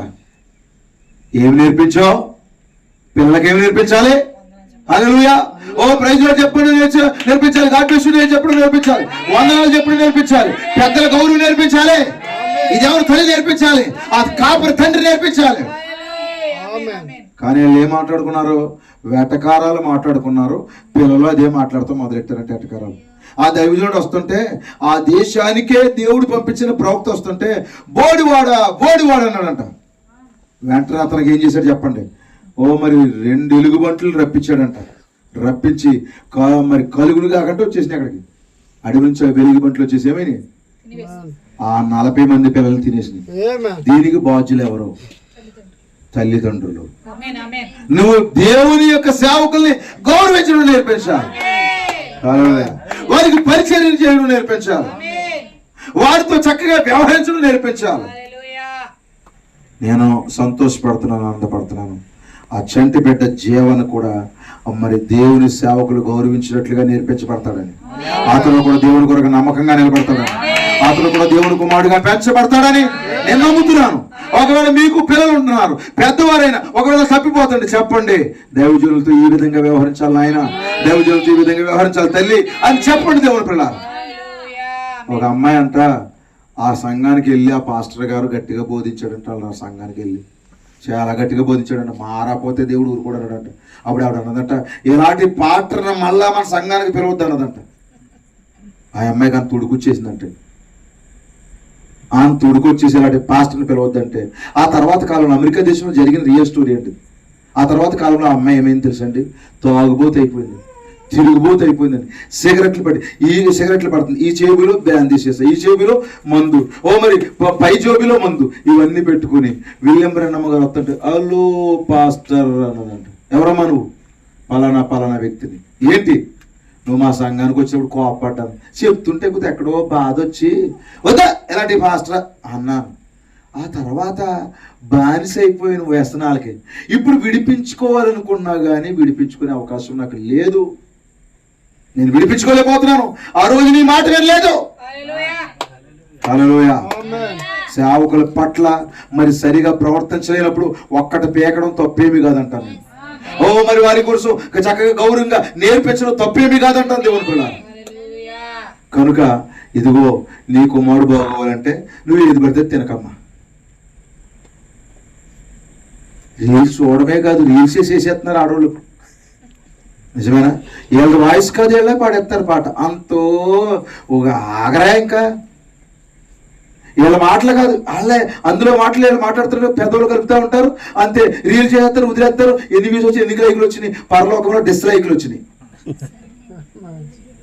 బ్యాడ్ కామెంట్లు వచ్చినాయి. పద్ధతిగా ఉండకపోతే నరకానికి వెళ్ళిపోతామని కామెంట్ వచ్చి చూసుకో. దేవునికి స్తోత్రం కలుగును గాక, దేవునికి మహిమ కలుగును గాక. తల్లి సరిగా లేకపోతే బిడ్డకేదో ప్రమాదం, అందుకే దూత చెప్తున్నాడు.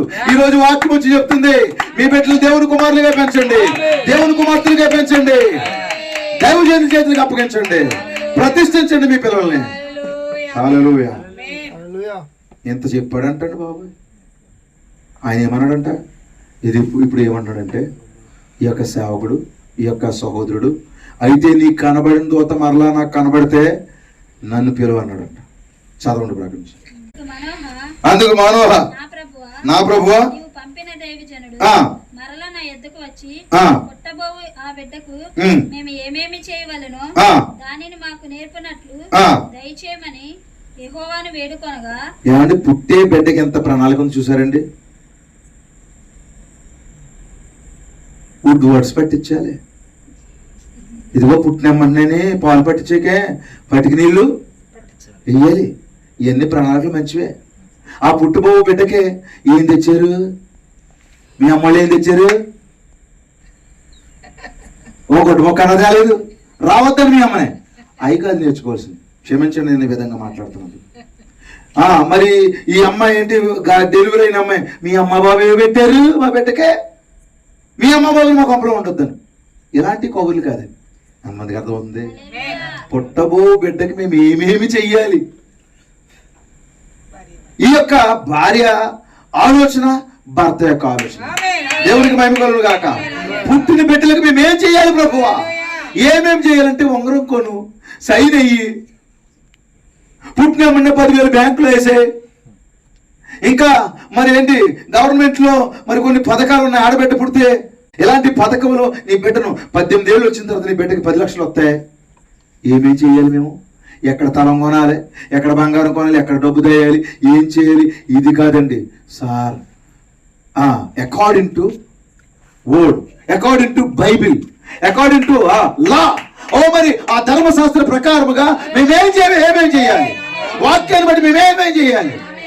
ఈ రోజు వచ్చి దేవుని పిల్లలారా మీ బిడ్డలను తీసుకొచ్చి దైవజనుడి చేతిలో పెట్టి, అయ్యా ఈ బిడ్డ విషయంలో మేమేమి చేయాలి అని అడుగుదురు గాక. మీ బిడ్డలు దీవించబడతారు. అలాగా ఎంత బాగా మాట్లాడతారో తెలుసండి. మేమేం చేయమంటారు సార్, నా పిల్లోడు తిరిగేటప్పటికి గచ్చు ఉండాలి, మట్టిల్లు ఉండకూడదు. నా కొడుకు ఇంట్లోకి వచ్చేసరికి చాలా అన్ని బాగుండాలి. ఏం చేస్తారో నాకు తెలియదు, మీ అమ్మోళ్ళని తెమ్మను, లేకపోతే పాయింట్లోంచి. ఇలాంటి ప్రణాళికలు కాదంటండి. మేమేమేం చేయాలో ప్రభువా మాకు బయలుపరచు. ఈరోజు ఎవరి కుమారులుగా పెంచాలి ప్రభువా, మేము పలానా క్యాస్ట్లో పుట్టాం కనుక అలాగా ఏంటి ప్రభు మేము ఎలా పెంచాలి? దేవుడు చెప్తున్నాడు, దేవుని కుమారులుగా పెంచు, దేవుని కుమార్తెలుగా పెంచు నీ బిడ్డలు. హల్లెలూయా. మేమేమేం చేయాలి అని దేవుని వేడుకున్నాడంట. అందుకు దేవుడు ఎలాంటి ప్రార్థన దేవుడు ఖచ్చితంగా అంటాడా? ప్రభువా బతుకుతున్నాం కానీ సుఖం లేదు ప్రభా, తీరుబడలేదు ప్రభా, కష్టంగా ఉంది ప్రభా, అయ్యి బాబు డబ్బులు లేవు ప్రభా, ఓ దేవా నువ్వే డబ్బులు కలిగించిన ఆయన, నువ్వే ఆస్తులే ప్రభా. ఇలాంటి ప్రార్థన పెద్ద నచ్చదు దేవుడికి. నచ్చుతుందా? ఇక అత్తమాటు బొవే, ఇక అత్తమాటు ఏవో ఆశీర్వాదాలే, ఇంకా అత్తమాటు బ్లెస్సింగ్సే, ఇంకా అత్తమాటు నోట్లో సేవకుడు నువ్వు దీవించబడతావు అంటే అదంతా రివర్స్, నరకానికి వెళ్ళిపోతావు అర్థం. మీకు అర్థమైందండి? అవి మంచిదే, కొన్నిసార్లు నీకు ప్రమాదం. ప్రభు మేమేం చేయాలంటే, ఓహో దేవుని యొక్క చిత్తము, దేవుని ప్రణాళిక ప్రకారంగా తను ప్రార్థన చేస్తున్నాడు కనుక దేవుడు అతను ప్రార్థన ఆలకించాడు. హల్లెలూయా. పుట్టిన బిడ్డకి మేము ఏం చేయాలి ప్రభు? ఇది ఒక పుస్తకం వేసాం, పెన్ వేసాం, డబ్బులు వేసాం, లేకపోతే ఇంకోటి వేసాం, ఏది పట్టుకుంటే అదే. అలా పట్టుకుని ఒకడు పెన్ పట్టుకున్నాడు, ఆ తర్వాత కత్తి పట్టుకున్నాడు. మరి మీకు అర్థమైందా? అయ్యో పెన్నట్టుకుంటే తెగ చదివేస్తాడేమో అనుకుని ఎవడు చెప్పాడు ఇవన్నీ. మేమేమేం చేయాలి? పుస్తకం పట్టుకుంటాడా చదివేస్తాడు, పెన్నట్టుకుంటాడా రాసేస్తాడు, డబ్బు పట్టుకుంటాడా సంపాదించేస్తాడు అని ఎదరకుండా ఏదో ఎత్తే ఆడేదో తీసేసుకుంటే ఇది అయిపోతాడు. ప్రేమ ప్రజలకి. ఆ ప్రెగ్నెంట్తో ఉన్నప్పుడు, లేకపోతే ఇంట్లో పరిస్థితులు బాగాలేనప్పుడు ఎవడో వెళ్తూ ఉంటాడు అలాగా. వెళ్ళేటప్పటికి నీ ఇంట్లో ఏదో దోషం ఉంది. ఓహో అవునా, దోషం ఉంది. సంపాదన 3, ఖర్చు 6 అంటాడు. నిజమే, మన బతుకులకి అలాగే ఉంటాయి. మనకి ఎంత వచ్చేస్తుందని ఈ కష్టాలను బట్టి కొంతమంది దాన్ని క్యాష్ చేసుకోవడానికి చక్కగా మొదలు పెడతారు కథలు. అలాంటి ఎంత బాగా నచ్చేస్తాయి దైవజనుడు చెప్పేటప్పుడు మాత్రం నచ్చవు.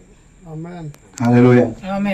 కనుక ఇప్పుడు నువ్వు 100 రూపాయలు కట్టు, చిలకతో చెప్పించేస్తానంట. చిలక అంత బాగా చెప్పేయడం వచ్చేస్తే అది ఆడి పంజులోనే ఉండదు. ముందు దాని జాతకం చక్రం జాగ్రత్త తీసుకుని, దాని జాతకం కార్డు తీసుకుని, ఇదిగో నా కార్డులు ఎలాగో ఎగిరిపోతానని చెప్తుంది. అది ఆ నిజంగా అన్ని బయలుపడిపోతే ఓ చిలక వేసుకుని మన ఇంటికి రావాల్సిన గట్టి అడిగి అసలు లేదు. మీకు అర్థమైందా? దిష్టికి మనం గుమ్మడికాయ కట్టుకుంటే గుమ్మడికాయ ఎందుకు కుళ్ళిపోతుంది? నిమ్మకాయలు కట్టుకుంటే ఓ మరి దోషం తొలగిపోతే అసలు నిమ్మ తోటకి తెగులు ఎందుకు వస్తున్నాయి? అసలు తోట అంతటికే నిమ్మకాయలు ఆగబడుతుంటే దానికి తెగులు ఎందుకు వస్తుంది? కనుక ప్రజలు ఏం చేస్తారంటే రకరకాల అభిప్రాయాలు. కానీ మానవ అన్నాడు, మేము ఏం చేయాలి ప్రభు అని ప్రార్థన చేస్తే దేవుడు ఆలకించాడంట. ఈ రాత్రి మీ బిడ్డల కొరకు, పుట్టబోయే బిడ్డల కొరకు, పుట్టిన బిడ్డల కొరకు ప్రభు మేమేం చేయాలి వీరిని అని కనుక నువ్వు అడిగితే దేవుడు ఖచ్చితంగా జవాబు చెప్తాడు. ప్రార్థన ఆలకిస్తాడు దేవుడు. ఆ స్త్రీ పొలంలో కూర్చుండగా ఆ సమయమున ఆమె పెనిమిటి అయిన మానోహ ఆమె యొద్ద ఉండలేదు కనుక ప్రతిసారి సమస్య వచ్చినప్పుడల్లా ఎక్కడికి వెళ్తుందండి? దర్శనం వచ్చినప్పుడల్లా భర్త దగ్గరికి వెళ్తుంది. ఎప్పుడు కూడా ఎక్కడికి వెళ్ళాలి? కాపర్ దగ్గరికి వెళ్ళాలి. ఎందుకంటే కాపర్ని దేవుడు ఎన్నుకుని వాడుకుంటున్న బలమైన దేవుని యొక్క సేవక పాత్రది. ఆ పాత్ర దగ్గరికి వెళ్తేనే నీ దర్శనముకు వాల్యూ ఉంటుంది. లేకపోతే నీకు ఎన్ని దర్శనం వచ్చినా, ఎన్ని కళలు వచ్చినా ఇదిగో రాసి పెట్టుకో, ఎప్పటికైనా నువ్వు మోసపోతావు తప్పితే ఏమీ ప్రయోజనం లేదు. వెళ్ళింది, కాపర్ దగ్గరికి వెళ్ళింది. వెంటనే పాస్టర్ అయిపోలేదు తెలుసా? నాకు ఒకటి కనపడిపోయింది, వినబడిపోయింది, చెప్పేస్తున్నాను. ఇదిగో పలానా చోట నీ ఉంగరం ఉంటుంది తెచ్చుకో అన్నాను. నిజంగా అక్కడే పడిపోయి తెచ్చేసుకోండి. అయితే ఏంటి? ఉంగరం దొరికితే ఏంటి, కలజోడు దొరికితే ఏంటి? ఇలాంటి వాటి బైబిల్లో అలాంటి సేవలు ఏమి లేవు. వెళ్ళి నేరుగా నీకు వచ్చిన దర్శనం నీ భర్తతో పంచుకో, అలాగే నీ సేవకుడితో పంచుకో. పరిగెత్తుకెళ్ళిందంట. ఇదిగో ఆనాడు వచ్చిన దైవజనుడు మరలా వచ్చాడు. ఆనాడు వచ్చిన ప్రత్యక్షత మరలా వచ్చింది. అదే వాక్యం మరలా వచ్చింది. అదే దర్శనం మరలా వచ్చింది. దర్శనం మారలేదు, దూత మారలేదు, వాక్యం మారలేదు. వాక్యం మారిపోతుందా? ఈ రోజు ఒకలాగా, రేపు ఒకలాగా ఉంటుందా? అసలు మారిపోతాయా? ఈ రోజు అయ్యగారు నిజంగా మీరంటే దేవుడండి, ఎల్లుండా నువ్వు దెయ్యం రోయ్ ఏం మాట్లాడుతావు? అలాంటివి ఉండమంటారు. దర్శనం అదే దర్శనం, అదే దూత, అదే దేవుడు, అదే మాటలిక మారలేదు. స్వీకరించడమా స్వీకరించకపోవడం ఆవిడ ఇష్టం, మన సంబంధం లేదు. అయితే ఏం చేసింది? భర్త దగ్గరికి వెళ్ళింది. ఆ రోజు వచ్చిన దూత మరలా వచ్చాడు అంటుంది. అప్పుడు మనోహ వచ్చి వెళ్ళాడా? మనోహ ఏం చేశాడు? తన భార్య వెంబడి వెళ్ళి దూత దగ్గరికి వెళ్తున్నాడు. ఇంట్లో కొంతమంది మనోహలు ఉంటారు, వెళ్ళడం మందు కొట్టుకట్టి పోతాడు. ఈ మనోహ భార్య వెంబడి సంఘానికి వెళ్ళడం. ఎందుకు వచ్చిన మనోహో తెలియదు. నేను అర్థమైందా? ఆ రోజు మనోహ భార్య వెంబడి దూతను కలుసుకుంటుంటే ఈడెళ్ళి బ్యాండీ షాప్ లో మళ్ళీ ఎంత క్యూ కట్టుకుని లైన్ గా జాగ్రత్తగా మాట్లాడిపోతే దవడ పగిలిపోతే అక్కడ ఊరుకుంటారేంటి? నీ డబ్బులు ఖర్చు పెట్టుకుని చాలా ఒబీడియంట్ ఉండకపోతే 4 బీగుతారు. అక్కడ ఒబీడియంట్ ఉంటది కానీ అది వేసి వచ్చిన తర్వాత మాత్రం ఎవరు రాడా పాత్ర అలా మాట్లాడుతున్నాడా ఊగుతూ ఉంటాడు. అక్కడ వాగడం జాగ్రత్తగా పెట్టకపోతే, అక్కడ సరిగా తీసుకోపోతే లెంపకాయలు దొరుకుతాయి. అక్కడ అంత ఒబీడియంట్కి వెళ్ళి తెల్లారగట్లు తీయకపోతే బతిమాలుకుంటారు. మళ్ళీ సంఘం తలుపులు తెరిచి అంతకాలం అక్కడ కూర్చున్నా ఎవడో రావడం, అది తెరపోయినా బతిమాలుకుని లైన్ లో కూర్చుని తెచ్చుకుంటారు. ఏంటి? విషాన్ని. ఇదిగో జీవాన్ని తెచ్చుకుంటారు. అబ్బాయి అంటే ఎవడు తెచ్చుకోండి. ఆ మనోహర్ తన యొక్క భార్య వెంబడి వెళ్ళి దూత దగ్గరికి వెళ్ళాడు. ఓ దేవుని స్తోత్రం కలుగును గాక. వచ్చి ఈమెకి ఏదో కళ వచ్చిందంటుంది, ఊగిపోతా డ్యాన్స్ చేసేస్తా, నిజమా కాదా అని అడుగుతున్నాడు. మీకు అర్థమైందండి? రాత్రి ఏదో తెల్ల బట్టలు వేసుకుని ఎవడో కనపడ్డాడంటే ఏంటి నిజమా? నువ్వేనా కనపడతా? ఏం కనపడిందా? తెలుసుకోలేక్కర్లొద్దా? ఏమంటే మనకు వచ్చిన వ్యజనం, మనకు వచ్చిన దర్శనం, మనకు వచ్చిన కళ కరెక్ట్గా తెలుసుకోలేక్కర్లొద్దా? ఏం మాట్లాడరా? ఒక ఆయన, నేను సువార్త చెప్పడానికి వెళ్తే ఆయన టీవీ దగ్గర కూర్చున్నాడు. అప్పుడు ఆయనట ఏమన్నాడో తెలుసండి, దేవుడు నన్ను సేవకు పిలుతున్నాడు. ఎక్కడి నుంచి అన్నాడు? టీవీలోంచి పిలుతున్నాడు. ఆయన టీవీలోంచి సేవకు పిలుతున్నాడరా ఏంటి? టీవీలో అనేక రకమైన ప్రోగ్రాం వస్తున్నాయి, ఏం పిలుతుంది నిన్ను? కనుక అలాంటి దర్శనాలు కరెక్టా కాదా? నాకు కనపడిన దేవుడు నువ్వేనా, నిజమా కాదా, ఇది సత్యమేనా అని మోకరించి కన్నీరు గార్చి దేవుణ్ణి అడగడం మంచిదేనా దేవుని పిల్లారా? కనుక నా భార్యకు వచ్చిన దర్శనం, నా సంఘానికి వచ్చిన దర్శనం నిజమేనా? ఆ రోజు కనపడిన మనుషుడు నువ్వేనా అని అడిగాడు.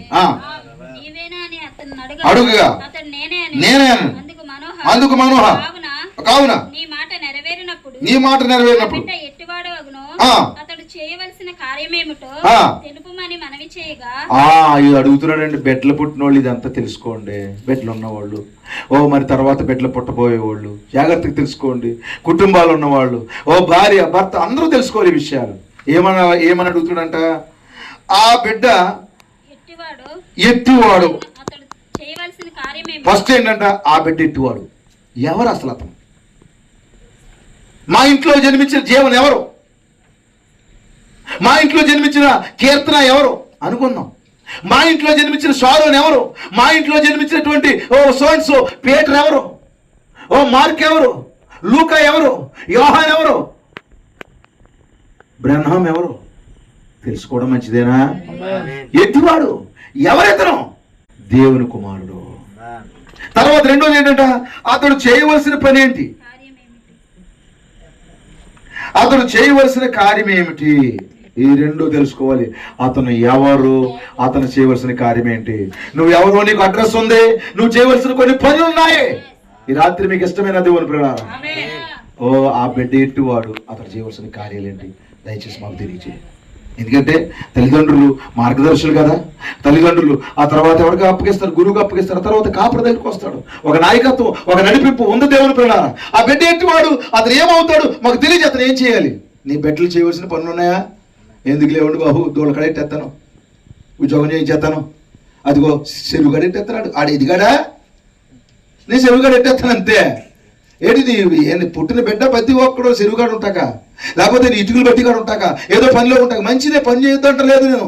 అసలు ఎట్టివాడు ఎవరు ఏం పని చేయాలి? సంఘంలో ఏ పని చేయాలి? నా బిడ్డ సంఘంలో తొడవాలి, నా బిడ్డ సంఘంలో పరిచయం చేయాలి, నా బిడ్డ సంఘంలో పాటలు పాడాలి, నా బిడ్డ సంఘంలో దైవజనుడికి సపోర్ట్ గా ఉండాలి. ఈ ఆలోచన ఉండొద్దా? హల్లెలూయా. వెళ్ళిన ఆయన సేవకుడు సపోర్ట్ గా ఉండు, తల్లి సేవకురాలకి సపోర్ట్ గా ఉండు, ఆ కుటుంబంలో పరిచయం ఉండు, చెయ్యి అన్ని నేర్పించాలి. అడగాలి దేవుణ్ణి. ఈ బిడ్డని ఏం చేయమంటావు? కట్నం కొరకు పెంచు, జాబ్ కొరకు పెంచు, లేకపోతే మీ ఊళ్ళందరి యొక్క తోలు తీసేయడానికి పెంచు, జగడానికి పెంచు. రండిరా మా ఊడున్నాడు, ఇప్పుడు దాకా ఎవడో లేడు కూడా రండిరా అని అంటా కాదు. ఇస్తా దేవుడు. అతను చేయవలసిన పని అతను ఎవరు? హల్లెలూయా. తెలియజేయమన్నాడు. అప్పుడు ఇతను అన్నాడండి, యెహోవా దూత ఆమె చేకొనవలనంటే ఆమె ఖచ్చితంగా నెరవేర్చాలి, గై కొనాలి. ఎక్కడి నుంచి అంట అంటే మత్తు కలిగించే పదార్థాల జోలికి వెళ్ళకూడదు. ఏ మత్తు అండి? కులం మత్తు, సంఘం మత్తు, మీకు అర్థమైందండి. డబ్బు మత్తు ఉంటాయా? కొంతమందికి రకరకాల మత్తులు, అందం మత్తు, చదువు మత్తు, మరి లోక కార్యాల మత్తు, హాలీవుడ్ బాలీవుడ్ ఫ్యాషన్ల మత్తు కలిగించే విషయాలకు దూరం అవ్వాలి. ఆత్మ సంబంధమైన మత్తులకు దూరం అవ్వాలి సంఘము. ఇదంతా ఎవరు చెప్తున్నారండి? దూత అండి. ఈ కాలానికి కూడా ఒక దూత అలాగే చెప్పాడండి. మీరందరూ కూడా ఈ గడియ వర్తమానాన్ని ఇందులో చూడండి దేవుని పిల్లలు. మత్తు కలిగించే తినకూడదు. ఏమన్నా చెప్పండి? ద్రాక్షావళి నుంచి తినకూడదు. వింటున్నారా? అయితే మరి ఏం తినాలి? ఈ రోజు వధువు తినడానికి ఏమిచ్చాడు దేవుడు? సంఘ శాఖల నుంచి వచ్చిన బోధలు తినొచ్చా? ఏమన్నారు పాస్టర్ గారు? మీరు ఆ మాట మళ్ళానండి. సంఘ శాఖల నుంచి వచ్చిన బోధలు, సంఘ శాఖల నుంచి వచ్చిన బోధలు ఏంటండి పాస్టర్ గారు ఒకసారి చెప్పండి అంటే, ఒక డ్రమ్ములు కొట్టొద్దు అంటాడు, ఒకటి కొడితే ఎగిరేద్దాం అంటాడు. ఏది నమ్ముదాం? మరి డమ్ములు కొట్టేస్తాడు. కొడుతుంటే అబ్బాబాబాబా ఏయో. చిన్నప్పుడు ఏదో చాక్లెట్ లాగేవాళ్ళు, అదేంటి పెప్పర్మెంట్ లాగుతుంటే చల్లగా లోపలికి వెళ్ళింది. అలాగా పరిశుద్ధాత్మ వచ్చి అబ్బాబాబా శరబాబాబా అని రభసరభ చేసి పాడేస్తారు. అదా ఒకరు కొట్టినా తిట్టినా ఏమన్నా అలా మౌనం, సీఎంలో మౌనంగా ఉంటుంటే నీకు స్తుతి చెల్లించుటే అని దొరికిందానికి అలా ఉంటాడు అంటున్నారా. ఒకరేమో మన రాత్రులు అంటారు. మీకు అర్థమైందా? కనుక నీ రాత నా రాత ఏ రాత ఎలా తెలుస్తుంది? కనుక మనందరికి అబ్సల్యూట్ ఏంటి? బైబిల్. హల్లెలూయా. మనందరికీ కూడా తుది ఏమిటి? వాక్యము, దేవుడు. కనుక సంఘ శాఖల నుంచి వచ్చింది ఏది పడితే తినేయకూడదు. ఒక ఆయన ఒకలా చెప్తాడు, ఒక ఆయన ఒకలా చెప్తాడు. పిరమిడ్లు ఎవరు కట్టారా అంటే నెఫిలీలు కట్టారన్నాడు ఒక ఆయన, కానీ హానుకు కట్టాడు. దేవుని స్తోత్రం కలుగును గాక. అంటే తప్పుడు ప్రత్యక్షతలు ఇచ్చే ప్రతి బోధ వినేచ్చా? ఎవరిని బట్టి వాళ్ళు నమ్మేచ్చా? నీ కొడుకు చెప్పినట్టు అప్పుడప్పుడు ద్రాక్షరసం పుచ్చుకో పుచ్చుకో పుచ్చుకో అంటే కొద్దిగా తీసుకుని మొత్తం ముందే ఎత్తారు పాస్టర్, అది కూడా వినొచ్చా? ఎన్ని రకాల బోధలు ఉన్నాయి ఈరోజు, అవన్నీ తింటే ఏమైపోతావు. అందుకే స్త్రీతో ఏమన్నాడు, సంఘంతో ఏమన్నాడు, ద్రాక్షావళి నుంచి వచ్చింది తినొద్దమ్మా. అమ్మ గర్భోదయ కదా బొప్పాయి తినొద్దంట, కొన్ని తినొద్దంటారండి. అమ్మ ఇదిగో గ్యాస్ పెట్టేస్తే పుల్లల పదార్థాలు తినేది, గ్యాస్ పెట్టేది తినగా ఆ పిల్లడు ఇబ్బంది పడిపోతా దగ్గేస్తాడు. ఏ రాత్రి ఏం తిన్నావు నువ్వు? నేను ఏం తినలేదు బాబు, మామూలుగా పలాలు తినొద్దని చెప్తే తినేసావా ఏంటి? భౌతికంగా కూడా మరి ఏదో తింటే బిడ్డకి హాని జరుగుతుందంటే ఆత్మీయంగా నువ్వు తింటే నీ కుటుంబానికి ఏమి హాని జరగదా? మరి ఎందుకంత బాధ? వద్దే మారే. డెనామినేషన్ యొక్క మత్తు పదార్థాలు తినకో. అయితే తినడానికి ఏమి ఇచ్చాడు ఈ కాలంలో? ప్రకటన 10లో తినడానికి ఒక పుస్తకం ఇచ్చాడు. హల్లెలూయా. ఏమిచ్చాడండి? ఏంటే పుస్తకం? చిన్న పుస్తకం, 7 ముద్రలో. పుస్తకం అంటే పుస్తకం కాదు, అది యేసుక్రీస్తే, అది నువ్వు నేనే, అది యేసుక్రీస్తు అంటే జీవితమే దేవుని ప్రదానం. అది తినడానికి ఇచ్చాడు. అంతేనా మత్తు కలిగించే పదార్థాలు తినకూడదు. తర్వాత ఏమన్నాడు?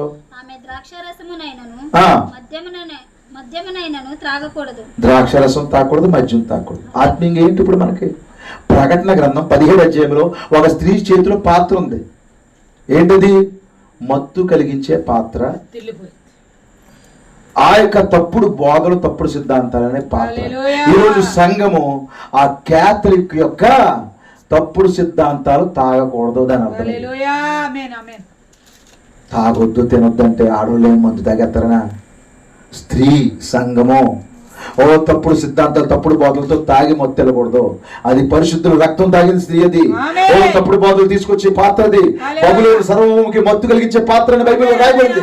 ఆ మత్తు కలిగించే పాత్రలోంచి సంగమా నువ్వు తాకో. మరి ఎక్కడి నుంచి? పరిశుద్ధాత్మలోంచి తాగు, దేవుడి యొక్క జీవజలాన్ని తాగు. నేను ఇచ్చే నీళ్లు నువ్వు ఎప్పటికీ తప్పుకోను. ఏంటిది? హోలీ గోస్ట్, పరిశుద్ధాత్మ. ఆ గడియ ప్రత్యక్షతే ఆ యొక్క మరి ద్రాక్షరసం, అది తాగు. అంతేగాని డినామినేషన్ తప్పుడు ద్రాక్షరసాలు తాక్కో. తినకూడదు. ఇది అంతా ఎక్కడో చెప్పినట్టుంది, ఇది మనం చెప్పినట్లేదా? నువ్వు ఆ చెట్టు ఫలం తినొద్దు అని చెప్పినట్లేదా? ఓ జీవవృక్ష ఫలం తిను, ఆ చెట్టు ఫలం తినొద్దు. తినకూడదు. ఆది కాండం నుంచి వస్తుంది చూడండి. ఏది పడితే తినేక. నిజంగానండి, ఆ టీవీలో పాస్టర్ గారు బాగా చూశానండి. ఈ అయ్యగారు చెప్తుంటే ఒళ్ళు మంటెక్కిన అయ్యగారు బలి చెప్తున్నాడు. అందుకే QR కోడ్ ఇచ్చాడు, దానికి స్కాన్ చేసి దశంభాగం పంపించాడు. పంపించుకో. ఏడు అలాగా అయ్య బాబు ఇలా మాట్లాడారు పెట్టరా బాబు అనుకుంటున్నాం. హల్లెలూయా.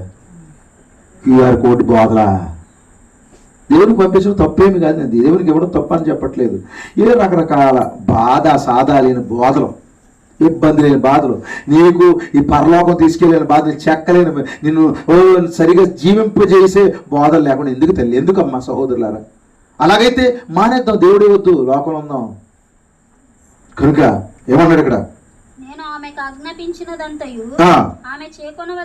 దేవుడు ఏదైతే వాక్యాన్ని ఇచ్చాడో ఆ వాక్యం అంతా కూడా మీకు అర్థమైందా? ఇప్పుడు ఆ స్త్రీ ఎవరు? బ్రైడ్ అంటున్నారా? ఆ స్త్రీ ఎవరు? వధువు. ఆ కనపడిన దూత ఎవరు? 7వ దూత. దేవుని స్తోత్రం కలుగుగాక. అక్కడ మానవ ఎవరు? 5 అంతల పరిచర్లో కాపరే. ఇప్పుడు పుట్టబోయే బిడ్డ ఎవరు? ప్రకటన గ్రంథంలో 12వ అధ్యాయంలో ఒక స్త్రీ, హల్లెలూయా, కననైన ఒక శిశువు ఉన్నాడు. ఓ దేవుని పిల్లారా, ఆమె సూర్యుని ధరించుకుంది. ఇప్పుడు మరి సంసోన్ అంటే అర్థం ఏంటి? సూర్యుడు. హల్లెలూయా. 7వ దూత వర్తమానం ద్వారా 5 అంతల పరిచర్ల కాపరే బాధ ద్వారా ఆమె ఒక సూర్యునికి జన్మనిస్తా ఉంది. సూర్యుని ధరించుకున్న స్త్రీ ఈమె వధువు అన్నది. దేవునికి మహిమ కలుగును గాక. ఈ రాత్రి మీకు ఇష్టమైన దేవుని పిల్లారా, చాలా విషయాలు ఉన్నాయి, నేను మరి చెప్పలేకపోతా ఉన్నాను. ఆ అధ్యాయం చివరి వరకు కూడా చెప్తే తెల్లవారిపోతుంది. అసలు ఈ గడియ వర్తమానం అంతా అందులో ఉంది. దేవుని చిత్తమైతే హల్లెలూయా మీ కాపరి బోధిస్తారు దాన్ని. దేవునికి మహిమ కలుగును గాక. దేవుని ఏర్పాటు ఉంటే మీ కాపరి. నాకంటే అనేక సంగతులు, ఎందుకంటే దైవజనులు మేము మాట్లాడుకుంటాం, చాలా చక్కటి శ్రేష్టమైన సంగతులు బోధించే ఒక మంచి 5 అంతల పరిచర్లో దేవుడు పిలిచిన సేవకుడు మీకు ఉండడం ఆశీర్వాదం. హల్లెలూయా. ఇదిగో మీకు ఏ దర్శనం వచ్చినా, ఏ కళ వచ్చినా హల్లెలూయా తీసుకురండి. సరే, ఆఖరిగా కొన్ని మాటలు చెప్తాను. అక్కడ చాలా చేశారు వాళ్ళిద్దరూ, అదంతా మళ్ళీ వేరే టాపిక్ అయిపోద్ది. ఇప్పుడు ఎవరు జన్మించారు అక్కడ? జనులను రక్షించే ఒక రక్షకుడు జన్మించాడు. వాస్తవానికి రక్షకుడు ఎవరు? ప్రభువైన యేసుక్రీస్తు. ఇప్పుడు ప్రభువైన యేసుక్రీస్తుకు భూమి మీద కాళ్ళు ఉన్నాయా? లేవు. చేతులు ఉన్నాయా? భూమి మీద లేవు. మరి కళ్ళు ఉన్నాయి? లేవు. మరి ఎవరు? ఆయన కాళ్ళు ఎవరు వధువు? ఆయన కళ్ళు ఎవరు వధువు? ఆయన నోరు ఎవరు వధువు? ఆయన శరీరం ఎవరు వధువు? అంటే నువ్వే నేనే. ఇప్పుడు ప్రజలను రక్షించేది మరలా ఆయన శరీరం దాల్చుకుని కన్య గర్భంలో పుట్టి ఆయన మరలా ప్రజలందరినీ రక్షిస్తాడా? సిలువ వేయించుకుంటాడు? అది కాదండి. ఇప్పుడు ప్రజలను రక్షించే రక్షకుడు ఎవరంటే ఆయన వధువు అయి ఉన్నది, ఆయన ప్రజలు అయి ఉన్నారు. ఇప్పుడు ఇతను జన్మించిన కారణం ఏంటో తెలుసా? తన ప్రజల్ని ఫిలిష్తీయుల చేతిలో నుండి ఇశ్రాయేలు రక్షింప మొదలు పెట్టును. ఇతనికి పని ఉంది. జన్మించిన మరి దేవుని బిడ్డ జీవన కోపం ఉంది. సంఘంలో జన్మించిన బిడ్డలు కూడా పనులు ఉన్నాయా? మీరు సంఘంలో జన్మించారా? జాయిన్ అయ్యారా? నేను మా ఇంట్లో జాయిన్ అయ్యానా? జన్మించానా? నీకు వేరే పేరు అబ్బాయి? డేవిడ్. జీవన్ మీ ఇంట్లో జాయిన్ అయ్యాడా? జన్మించాడా? జన్మించాడు, అంతేనా? అంతేగాని ఎవరో తీసుకొచ్చి స్కూల్లో జాయిన్ చేసినట్టు జాయిన్ చేశారా? కానీ సంఘంలో కూడా బిడ్డలు ఏం చేయాలి చెప్పండి? జన్మించాలి, జాయిన్ అవ్వకూడదు. తిరిగి జన్మించాలి. తిరిగి జన్మించిన బిడ్డలకు పని ఉంటుందా? పని ఉంటుంది. ఏమిటి? ఫిలిష్తీయుల చేతిలో ఉండి ప్రజలను రక్షించాలి. సంఘ శాఖ చేతిలోంచి ప్రజలను రక్షించాలి. అలా చేయాలంటే ఏం చేయాలి? ఆదివారం మాత్రమే గుడికి వచ్చి జాగ్రత్తగా మీ పనులు మీరు చేసుకుని తినేసి ఆదివారం మాత్రం అలా ప్రజెన్స్ ఇవ్వాలంతే కాదు. నీకో పని ఉంది. దేవుని ఆత్మ సంసోన్ని రేపడం మొదలు పెట్టింది. హల్లెలూయా. 1000 మందిని అవలేలగా కొట్టేస్తున్నాడండి. 1000 మంది ఒక్కరిని తీసుకురారు సంఘానిక? తీసుకురావు. సంఘమా, అతను వెళ్ళి 1000 మందిని కొట్టాడండి. మరి ఫిలిష్తీయుల యొక్క శిరస్త్రాలు అంట 3 అంగుళాలు ఉండి అంటండి. వెండితో ఇత్తడితో చేయబడినటువంటి ఆ యొక్క శిరస్త్రాణాలు. ఇతనికి ఏమీ లేదు. హల్లెలూయా. ట్రైనింగ్ అవ్వలేదు పాస్టర్ గారు, బైబిల్లో అయితే తెలియదు, వాళ్ళు రెఫరెన్స్ చెప్తున్నా, నాకు ఏమర్థం? నేను రెఫరెన్స్ అని తీయమని ఆవిడ చెప్పాడా? చిన్న పుస్తకం మట్టుకెళ్ళి ఇవ్వడం మానేసి. హల్లెలూయా. నీ కాపురు ఫోన్ నెంబర్ ఎవరన్నా సువార్త తెలుసుకోవాలనుకుంటే కాపురం తీసుకెళ్ళి అక్కడికి. పని ఉందా సంసోనికి? సంసోనా ఎక్కడున్నావురా? పని ఉందా? ఎవరో మాట్లాడితే సంసోని లేరు ఇక్కడ. ఏంటి పని? ఎందుకు జన్మించాడు? ఇప్పుడు మా యొక్క జీవనం జన్మించాడు. 1 సంవత్సరం 2 సంవత్సరాలు అయింది. అలా 3వ సంవత్సరం వచ్చింది. అంగన్వాడికి పంపించాలి. నేను వెళ్ళపోయినప్పుడు దాకా వెళ్ళాను. స్కూల్కి వెళ్ళాం, పనికి వెళ్ళాం, ఎక్కడికి వెళ్ళాం, ఇంట్లో ఉంటాను. ఇంకెందుకు? ఓ పని ఉంటుందా? ఓ డేవిడ్, జ్యోతి, వాళ్ళ నాన్నమ్మ గారి పేరు, మీ నాన్నమ్మ గారి పేరు రంగమ్మ గారు, వీళ్ళందరూ పిల్లలు చూసి ముచ్చట పడిపోతుంటే ఆడ నడవాపోయి, కూర్చోపోయి, నిద్రపోయి, అత్తమ్మ ఆట ఓ ఓ ఓ అని ఎడుతుంటే ఇంకేం చేస్తావు చెప్పండి? ఇప్పుడు సంఘానికి వచ్చి పాటలు గారు ఇలాగా, పాటలు గారు ఇలాగా, సంఘం ఇలాగా, ఇవన్నీ ఏంటి నాన్ సెన్స్ అయ్యా?